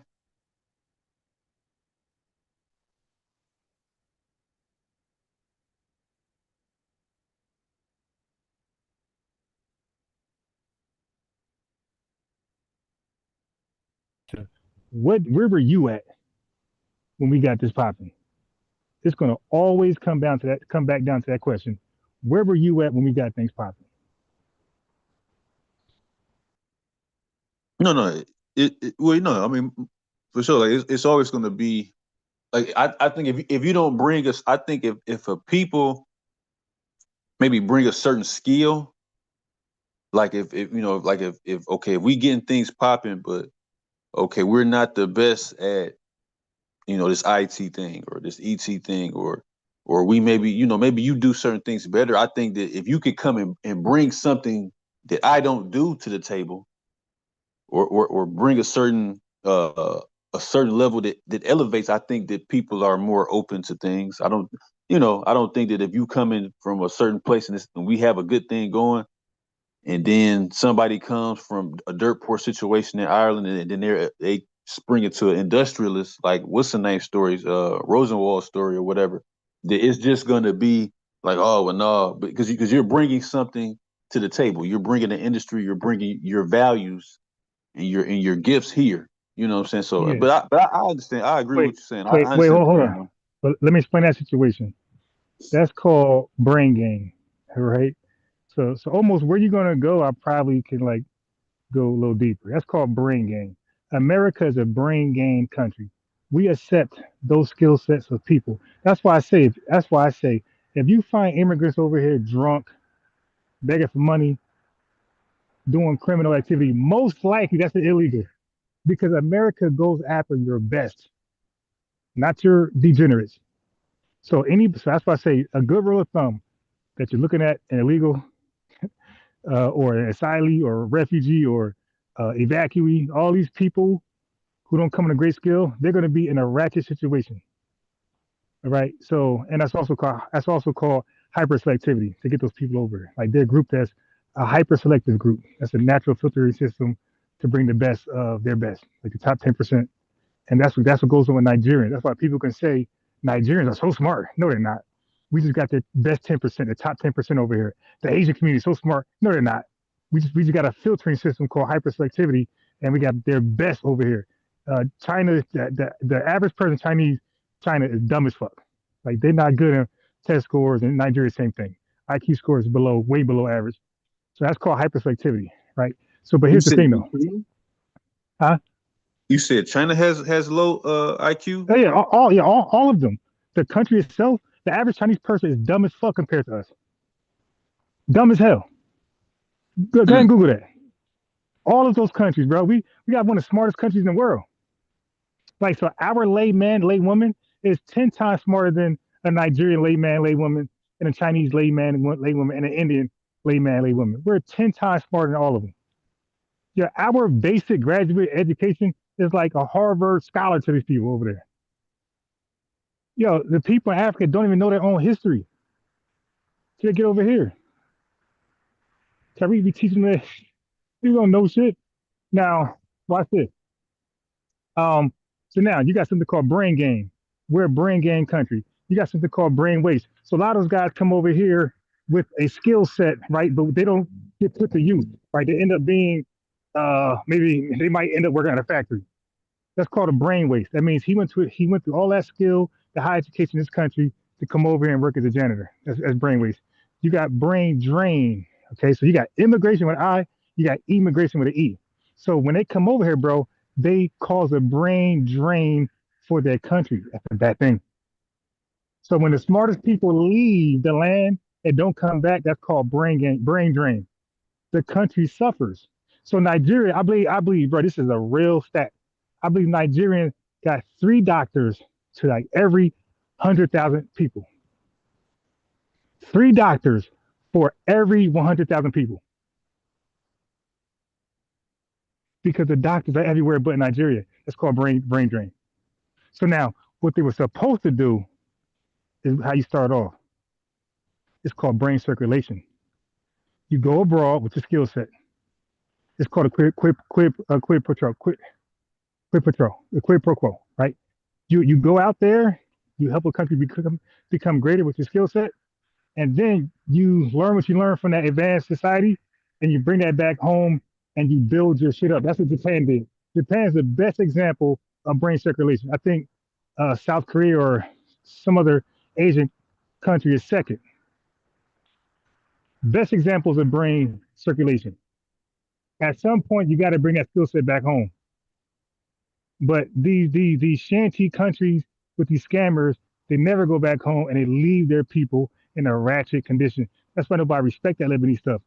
They cause a brain drain to their country. And bro, all of y'all in the chat, including Zoe, y'all can Google India's brain drain problem, Nigeria's brain drain problem, Jamaica's, and you'll see their leaders and politicians cussing them out for never coming back.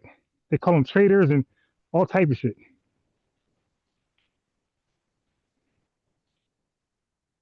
I got you. So there's no badge of honor to cause your country a brain drain issue problem.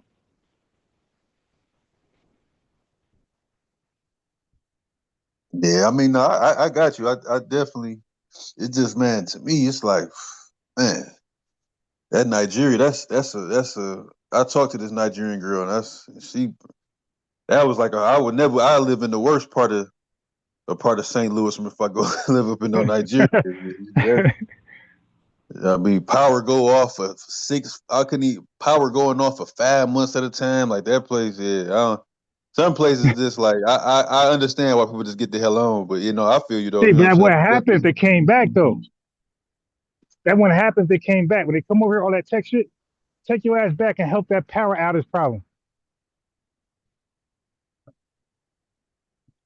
Yeah, no, that's real. And even when the founding fathers left British and came over here, they still stayed in good relations with them.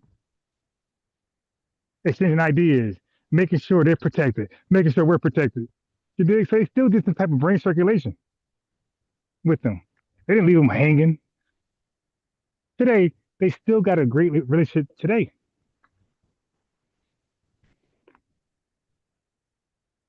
Like these No, dudes that's right. hate, That's real. like some of these people hate their homelands. They're never going back. And Donald Trump, like, the hell you ain't. You like, the hell you ain't. No. I But he, mean, it's definitely things being. It's just I don't know. I mean, okay, so at the peak, I'll say this, okay, because that I think that the American, I think that kind of like went debunked with like 1910, 1911. what's that? The ACS, Nah, like it that pretty much. ended, that ended 18, like 58, something like that. It ended, it ended before the Civil War. No, not the ACS, Yeah. because Oh, no, because I read up from not up from slavery, but yeah, Booker T. Washington book. I got that. yeah, No, yeah. he said some ship had left in his time. He Nah, talked nah, nah. Nah, about going to Liberia in his time. The ACS, look, let me tell you why it ended. How can they have any power, bro? They were just destroyed in 1863. Okay. So you saying not going over to Liberia, but just the organization itself stopped. The ACS ended its it encouraged Liberia, the American Liberians, to go independent. They said, all right, we out of here. We're done following money over here. It ain't working. We're out. Okay. It left them and it urged them to go independent. But that thing Oh, ended okay, like okay. 1858 because who would go after 1865? Like niggas are free now. You dig? It's like you can't force it nowhere. We got rights now. Yeah, so that ended in 1858, around that time, but definitely before the Civil War. And American Liberians been in control ever since that time, at least on paper. No, bro. People left. I think the last people to go over there was like in 1910. Because they got a Nah, matter of fact, they got a. I don't yo, know if I who would if I go? was Listen, reading. yeah, I don't even know how you. Okay, bro, who do you think was going over there? You think free blacks or enslaved blacks was going to Liberia? You said it was free blacks or enslaved Or blacks? enslaved blacks going to Liberia? Well, no, I mean it was just free blacks. All right. So if we are free Uh by huh. 1865, who the hell is going to Liberia in 1910? You still had people going over there. No, bro. Everybody that was going over there were coerced, and they were threatened by re-enslavement. So what happens is the ACS were purchasing or freeing enslaved backs, making them free, and saying, "Hey, if you don't go to Liberia, we're gonna re-enslave you." So what will be the coerced chance to somebody who's already free? Like, how can you Well, I'm say, "Hey, sure if you don't go, everybody. you're gonna"?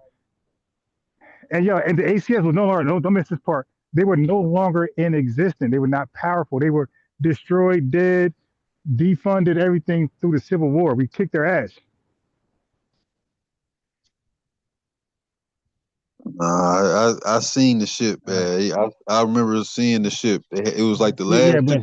but here's Because the thing though. Booker T. Washington talked Here's the about thing it, though. and I want to say my larger Hey, bro. education. All right. He So if talked I about Google right this. now, Uh if I huh. Google right now and it says what it says, are we going to just leave that alone? Yeah, no, I'm saying the very last ship to Liberia was like Okay. 1910, 1911. Okay. Got it. So if I Google it and it says what it says, are we done with that? Yeah, we could be done with it. We good. Okay. Okay. Cool. All right. Let me just make sure. If there's a last ship, I'm gonna say, hey, you're right. There's a last ship. Wait, give me 1 second.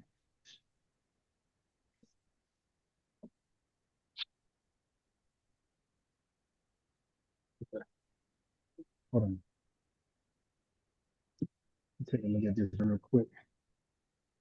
So if the organization is no longer around, I mean, I don't know how it could be a last ship, but okay. Yeah, that's good. So they, I don't know how to follow. All right, let's go.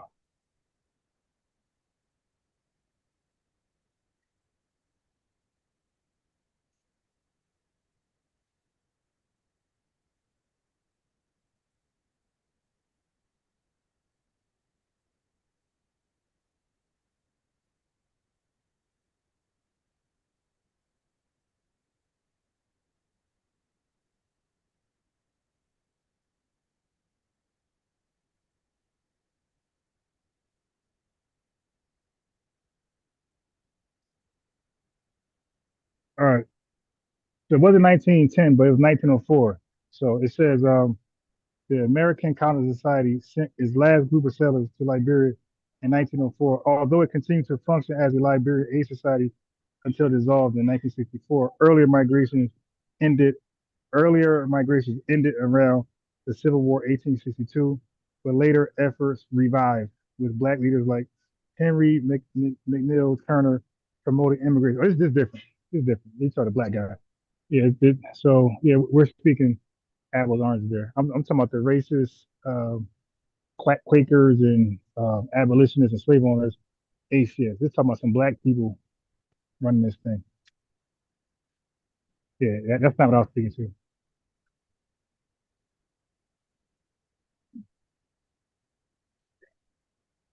Yeah, because I But it know says, what's the name had talked about that in his book. all right.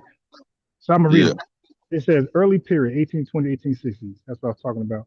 The ACS sent thousands to Liberia with significant activity peaking between 1848 and 1855, before the Civil War. It says then it says post-Civil War, a major period of immigration. You know what immigration is, right? Okay, that means like some volunteer shit. They said that immigrated ended around 1862 with a final sponsor group of just 15 people. Then it says late revival. It says, so this is no, let me read. The late revival. The ACS saw a resurgence with black leaders encouraging immigration, sending another 2,000 people with the final. See, that's different. I want that now. When I'm talking about the ACS led by white supremacists, I ain't talking about black folks reviving it. That's when you revive something, it ain't what it was before. I got you. Yeah. No, when you got black folks involved in it, no, it ain't the ACS I'm speaking about. I'm speaking about the Quakers, the abolitionists, and the slave owners.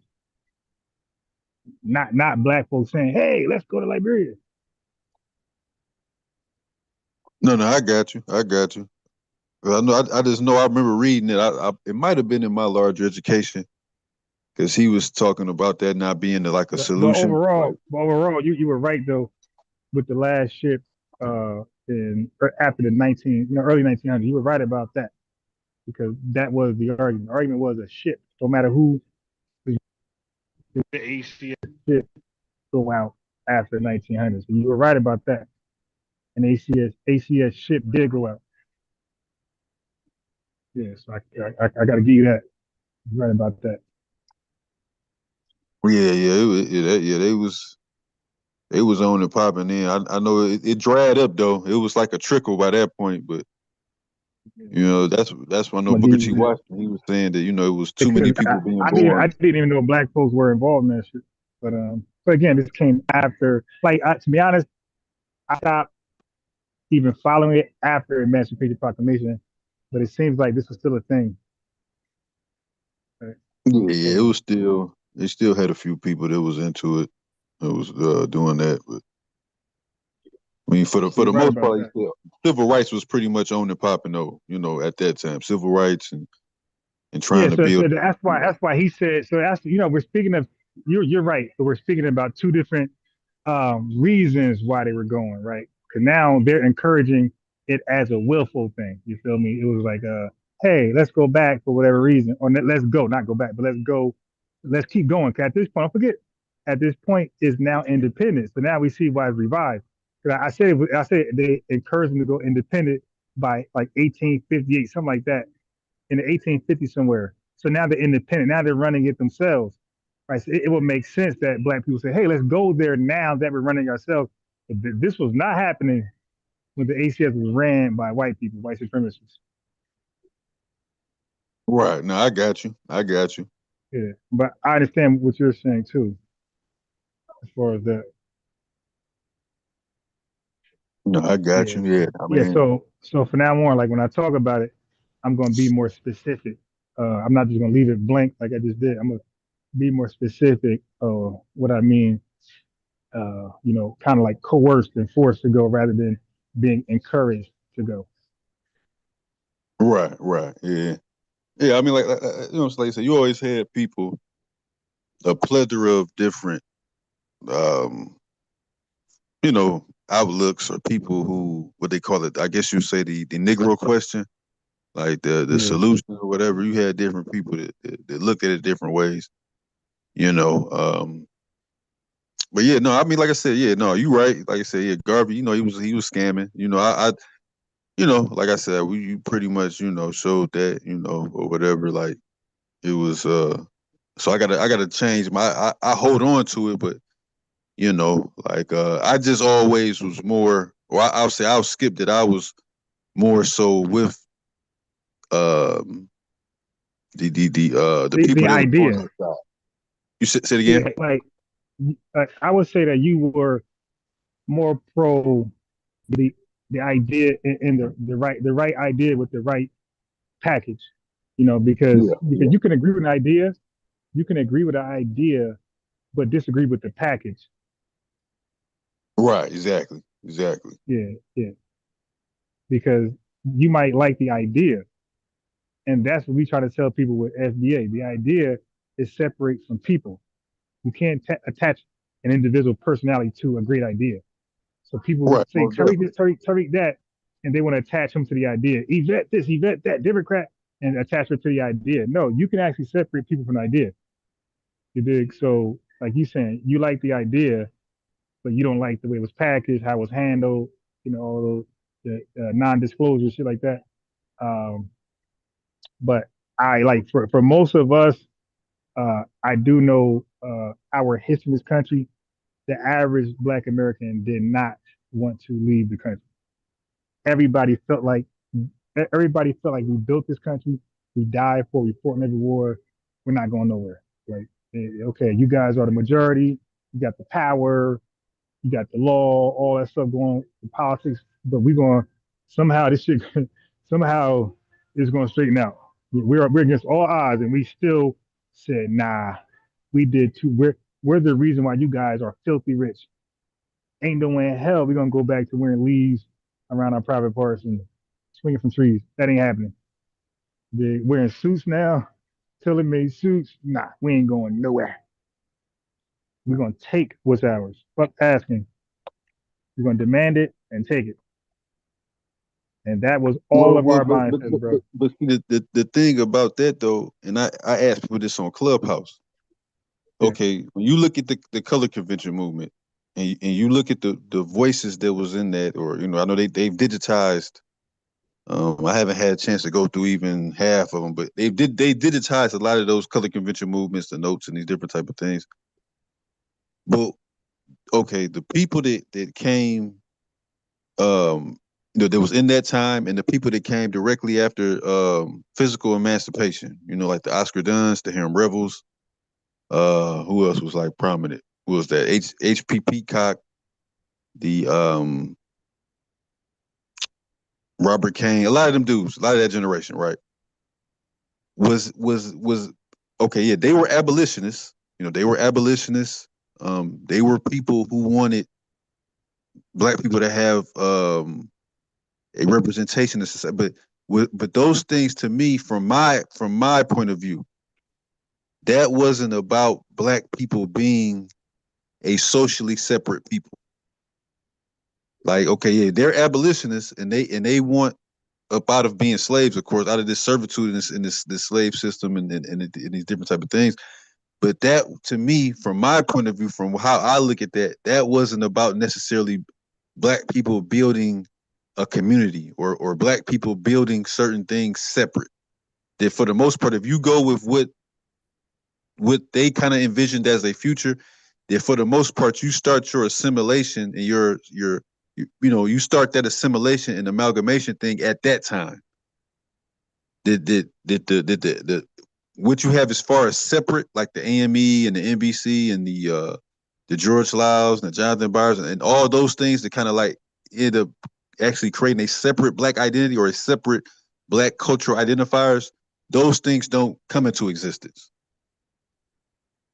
So that's the question. That's like when people say those things, I'm saying, well, where's the, if those people went out, there is no real separate Black type of culture. Is there that those things don't really exist? Would you find that to be true, or would you say that's false? Of course, I accept that. Let me ask you this: do you So you see, are you from America? Or do your lineage go back to slavery? Or are you from like an island or a country from Africa? No, I'm from America. My lineage go back Okay. in America. Okay. Would you consider yourself an American, like a proud American, or you no? You said a proud American? Yeah. Or ashamed American? Like, how would you see yourself in regards to your nationality, American, the American nationality? No, I mean, you know, was in the Navy. You know what I'm saying? So no, I definitely I don't mean that. support the functions. You know, I've been to many countries, so I definitely see the value in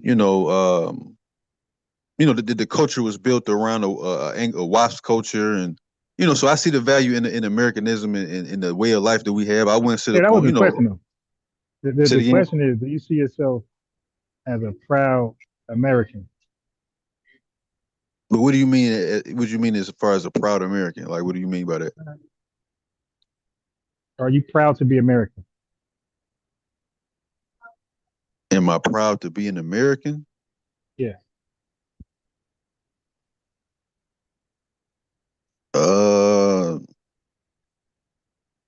No, I mean, I don't know how to answer that. Like, Well, not, but to me, you already satisfied me by that response. Already because you're asking me questions, mhm. right? And you're trying to pick my brain, but I already know where you're at. That's why I said, okay, either you're not from this country or you have a problem with the country. No, But no, you I know, have no problem with America. bro, America, as far as everybody in what this I chat right now, believe. look, everybody in this chat right now, they're all proud Americans, bro. Like, and all listen, if you are American, you're proud. Like I said, you're either ashamed or you're proud. Like, there's no way to tiptoe through that. But I could tell by the question you're asking me, like you want some old, no, black people, anything we did in America ain't really ours. The white man gets the credit. No, we don't believe that. We don't believe that at all. It's our shit. Matter of fact, American culture is black culture. Oh, you well see, I can come from another pole and say that. See, Okay. that's not a historical accurate type of thing, though. What's Like American culture? like if to me, I feel like if you believe in Americanism, if you believe in Jeffersonian democracy, if you But hold believe on, in capitalism, before you go, yeah, I do. I don't. It's nothing to believe. It's nothing to believe in. I accept it. I accept democracy. I accept capitalism. free Okay, market so now, capitalism, me too. I'm right okay, there with yeah, you. yeah, okay, cool. But here's the thing, though. I'm a proud American. Like, I will never. I don't want to be nowhere else but American. Me too. I'm right there with you. Okay, You know what I'm saying? okay, cool. I'm not beefing with none of that. Okay, cool. And But all of my lineage and ancestor compliments is our shit. It ain't white folks. It ain't white folks' accomplishments. It's ours. What we well, did is what we did. we'll see. But here's the thing about it, though. Okay, Mm-hmm. and I understand that type of thinking. I'm not in opposition to those who think like that. But see, I think that okay, when you talk about saying that something is yours, right? Or you're claiming some type of dominion over something else that somebody else built. You know, the somebody else's intellect, somebody else's logistics, Wait, somebody else's culture. run that back. Because see, the thing about me is I don't Uh-huh. like to speak in too many vague talk. I want to speak. I want to communicate correctly. See, when you talk like that, then you leave it to my imagination what you're actually talking about. And Right, I hate right. to do that because if I leave it to my own imagination, then you'll just simply say that's not what I mean, and now we're confused and it gets the convo goes from peaceful to now we're arguing. So when you say not your intellectual property and Jimmy, can you run that back, but be more specific of who intellectual property is and who it ain't? The people who think it's theirs is not, and whose it is. Go ahead. Well, okay, for instance, right, I'll give you an example. Now, I'm a No, third generation Detroit. That's what I don't want. I don't want a 2026 example to explain something that happened 300 years ago. Like Mm-hmm. that's just like that's a false equivalence. That's a bad analogy. That's a bad faith analogy. Like just tell me what exactly are you saying? I don't want to Well, be fool. when people say the I thing of mean, okay, we built America. And I'm like, well, okay, if we look historically, right, it's many people that have come to America that have brought their culture, have brought their skills, have brought their intellect. No, they didn't bring a culture. They brought a skill. They brought a skill. They didn't bring a culture. Because again, I asked you, what's the American culture? What's the American culture? Say that part again. What's the American culture? Well, you said what's the American culture? Yeah, you said they brought these people coming over here. The people came over here. What culture they brought with them? Well, you had people that brought the WASP culture. You had people that brought the Ulster Scott culture. You had people that brought the 48ers. They brought their culture. You had many elements of identity and culture. Okay, hey, bro.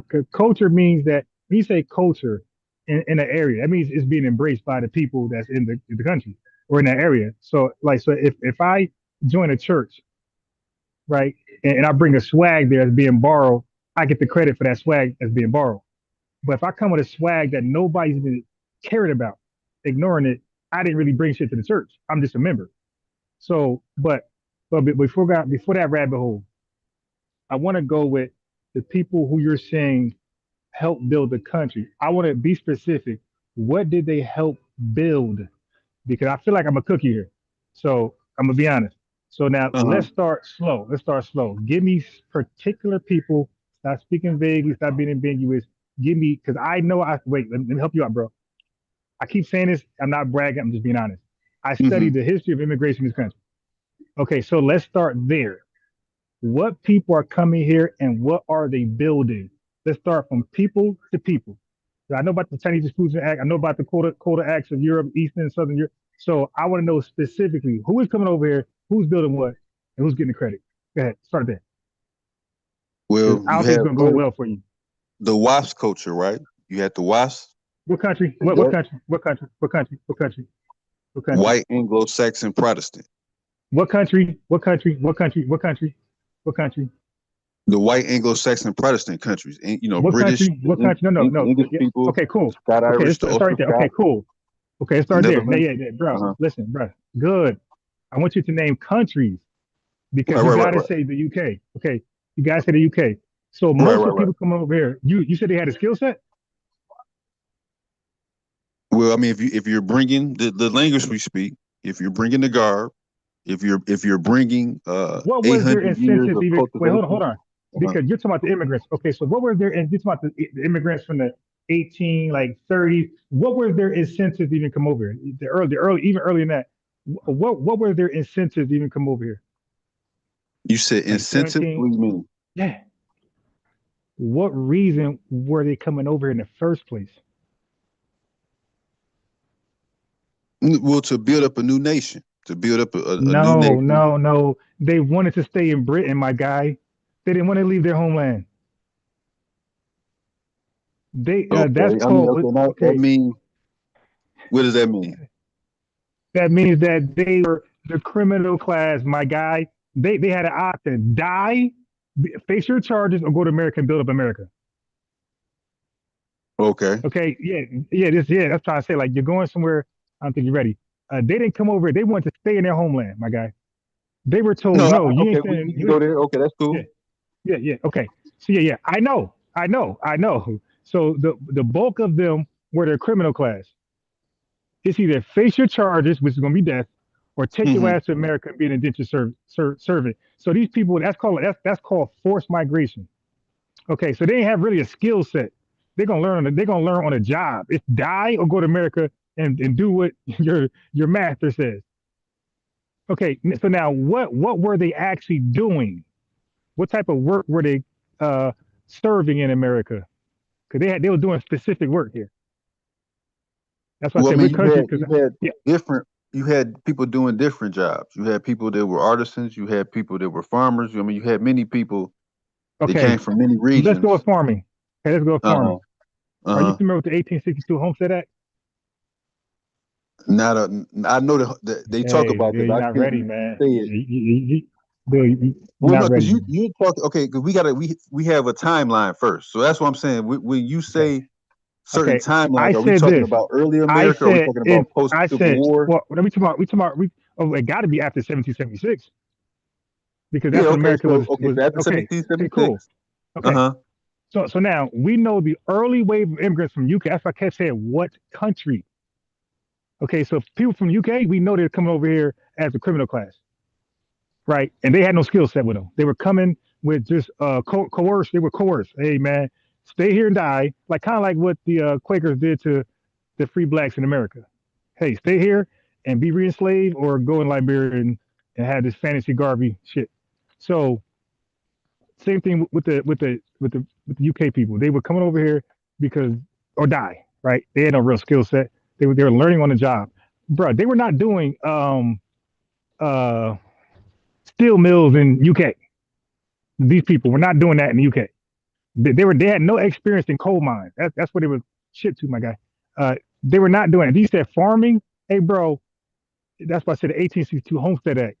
They were they were being incentivized to do this shit. They were given 270 million acres of land. As long as they till it for 5 years, they could keep the shit. But I'm trying to understand what you mean. Like, what are you trying to say when you say these things, right? When you say that, according to your information, that it was all criminal class people. So it goes back. You lied earlier. You said it came with a skill. They had no fucking skill. It was die or go to America, help build it up.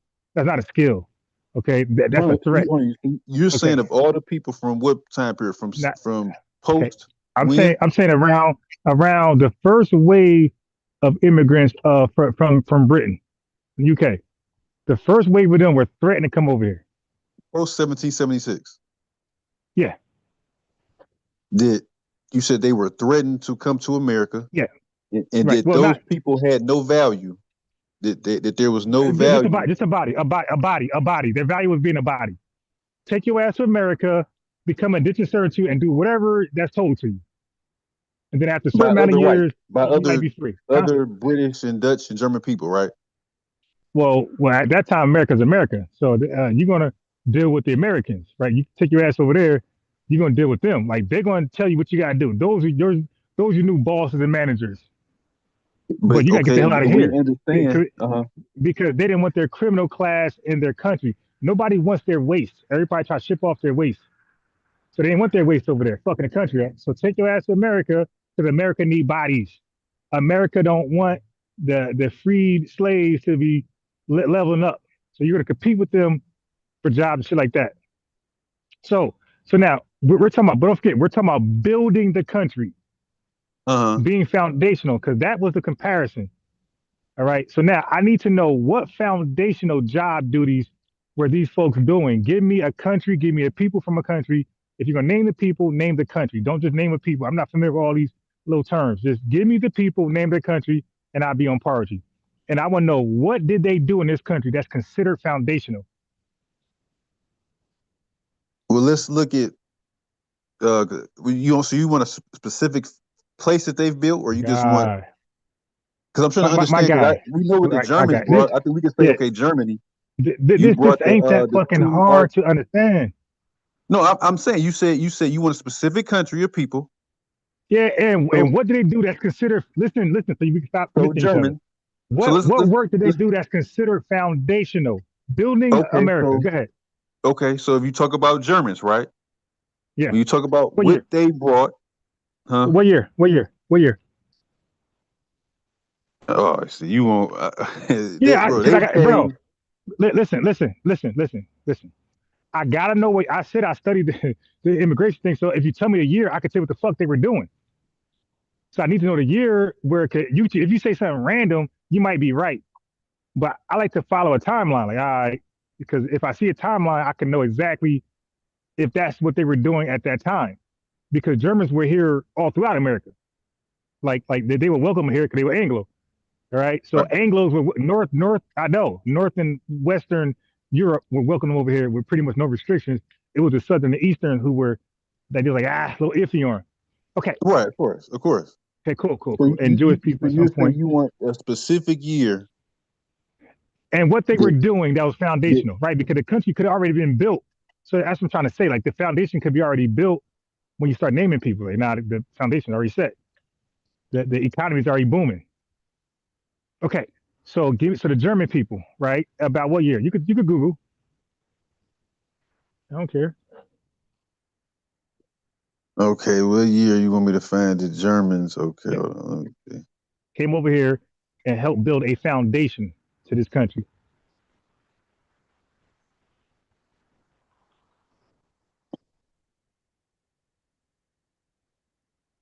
Yeah, you said it like you had some facts right away. I mean, I didn't. Damn. I thought we was talking just We're overall. talking. No, we're no. Yeah, we're talking. No, Okay, because when I okay. talk, I said 1862. I start naming shit, and I'm outside. I my phone in my pocket. I just got my car. I just got the coffee shop was messed up. I just got me a tea. 'Cause everybody know how I do. I do my little late night cold stroll to get my tea or coffee. The coffee shit was disgusting. I got some hot tea.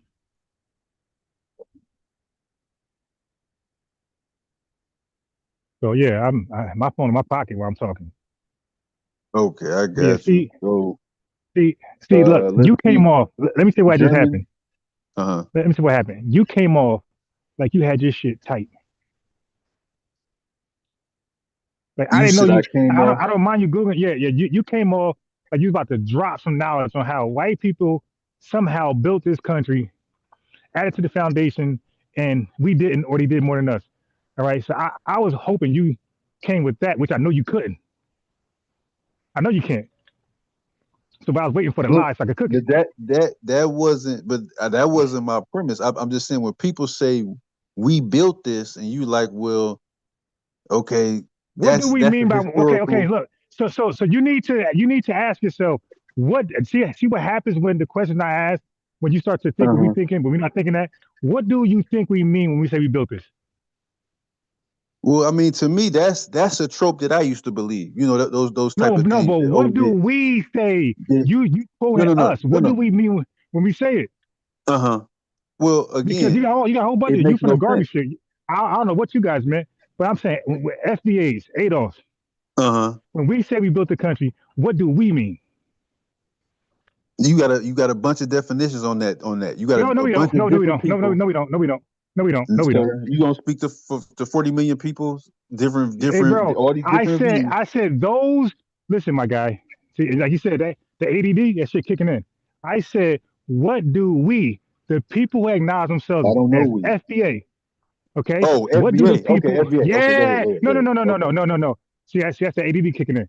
I'm No, not no. separating us from the FBA. Go mass. ahead. No, Go ahead. listen. Go ahead. Okay, listen. Go ahead. That fucking ADD is getting all over your ass. I said, we're 44 million deep. But that don't mean everybody even know that they're foundational to this country. This is the learning lesson. We're teaching them that you're trying to debunk, but you can't. You can't fuck with me on nothing.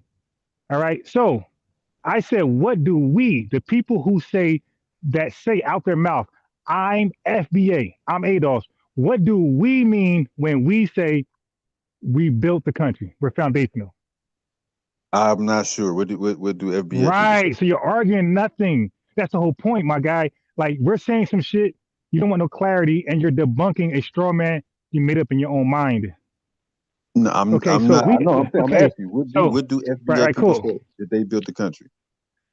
What we pretty much all the foundations of this country, we had a hand in all the foundations, the major shit that built the country. All right, tobacco, fucking cotton, rice, steel mills, coal mines, railroad tracks, all the major essential things to make this country solid and build a core foundation. We had a hand in all of it. But those people you're gonna name, while I was gonna cook your ass, they didn't have a hand in all those areas. They had a hand in particular areas. Like the Chinese people were known for railroad tracks, expanding west. You had Irish people who were known for steel mills, and I think the Italians were more known for coal mines, something like that. But I know that all those people had a specific designation. They didn't touch everything like we did. We touched everything that was foundational. They didn't. So we mean we're foundational because we had a hand in all the foundational things to make this country foundation. We had a hand in all of it, all the major shit. Our labor was used. Not you can't see that for everybody else. Okay. So you're saying that Oh my gosh, I was very Black people clear. and their labor was used in all the Major foundational foundational. economic wealth of That's America. clear. The wealth. Yeah. And that you're saying that the people that sat at the top, the Germans, the English, all these people didn't. That they had specific. That's what you're trying to say. That they had specific things that they touched. They didn't. Their hands wasn't as much as ours on different shit in this country building it. That's what I'm trying to say. Did they pick cotton, my guy? Now look how dumb it's gonna be. Did they pick fucking cotton? Excuse me. Did they pick cotton? Okay. No. Hey, bro, that's a question. Bro, that's the question. Because now they're gonna get petty. Did they pick? If I put a whip on a man's back, I don't have to pick the. I'm the mind behind it. You're the tool. All right. Is that how it works? All right, okay. You want no dumbass tethers? We get you the fuck out of here. Hey, Fammy, I swear I know you. We gotta use logic, sir. We can't be emotional. Fammy, I swear I know this dumb. We can't be emotional. Nigga, you burdened with fucking ADD. Fuck you. We can't be emotional, sir. If these different people, everybody has their hand in America. No. I know. This dumb nigga, I just told him that half these motherfuckers came over here with a threat. Hey, die or go build America. How is that different that's from a your personal opinion. Okay. That's you didn't provide no sources to that. Nigga, hey, dude, you're stupid. That's why. Get out of here. Get your dumb ass out of here. And that's why I say that I got frustrated because I'm telling the guy, you're talking in circles. I know what you really mean, but you won't say it. I know what you really mean. Just say what you want to say. And family, he wanted to say that the entire time. The entire time, he wanted to make the argument that we were forced to do it, some whip type shit, and somehow that don't count. But my rebuttal was this, dumbass, we still built it. Okay, so if I go out there and have a bunch of illegals mow my lawn, I don't pay them. I call ICE. They get arrested. They get deported. Did they not mow the lawn? Or did I do it? So I already knew where this dumb nigga was going. It was pissed me off because he won't just get there because he's a fleer. He's from this country. Are you a proud American? I'm asking certain questions to get those things out of him. I was like, I got him. Most likely, he's a tethered conservative. Most likely. He's not even a Pan-Africanist. And I remember that name calling here before. But thanks for the content, though. I'm going to replay this another time.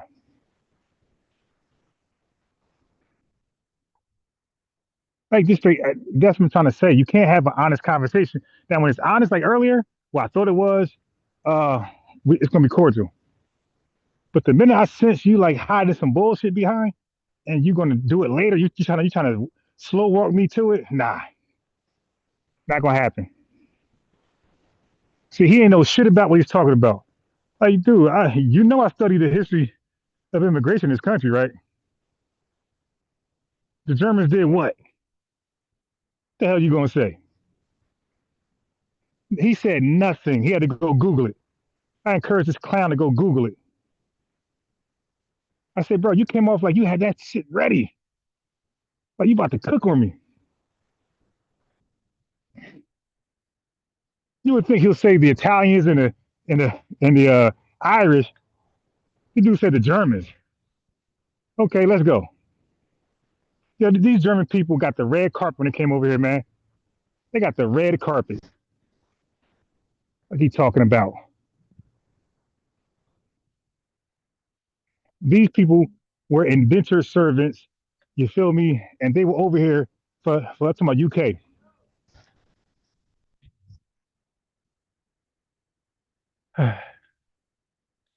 From the UK. Die or go to America and build it up.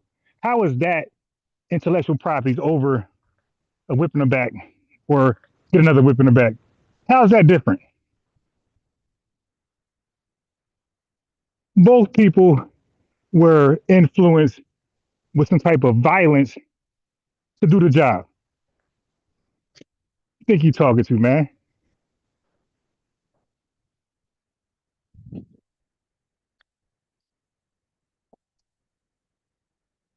Irish people, okay? With the Irish with the potato famine. Do you know UK didn't want to help them? UK said, nah, you good. Y'all be all right. So they came to America. And did they get treated like white Anglos? No. Not at first. They were treated like illegals. Disrespected, propaganda machine cooking them.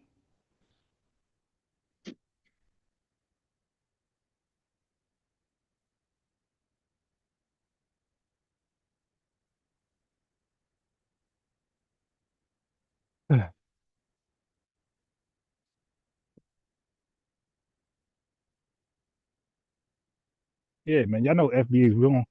We don't have to be played with. Like, dude, what do you really mean? Oh, see, all y'all work. He kept saying, all the work we did in this country ain't really ours. I'm letting it slide. But it's adding up. See, you can't say y'all is y'all because you're in white society. You dig?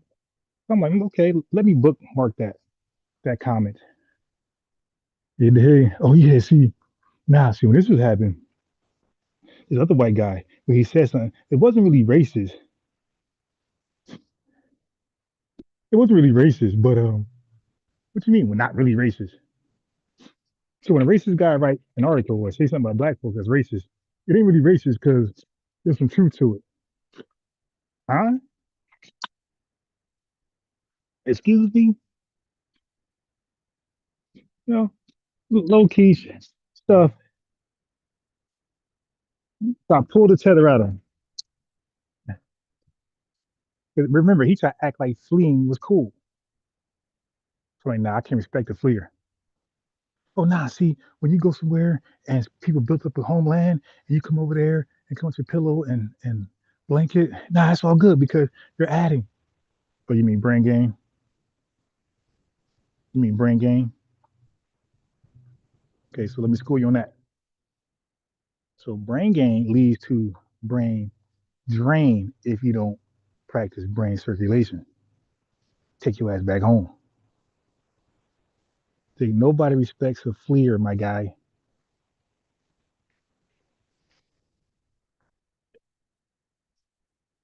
Yeah. Anyway, about to walk inside and about to wake my son up. So, family, family. I'm gonna see y'all. Come on. Yeah, family. I'm gonna see y'all tomorrow. He done got me hyped up. He hyped me up. I'm like like little flipper T. He done hyped me up.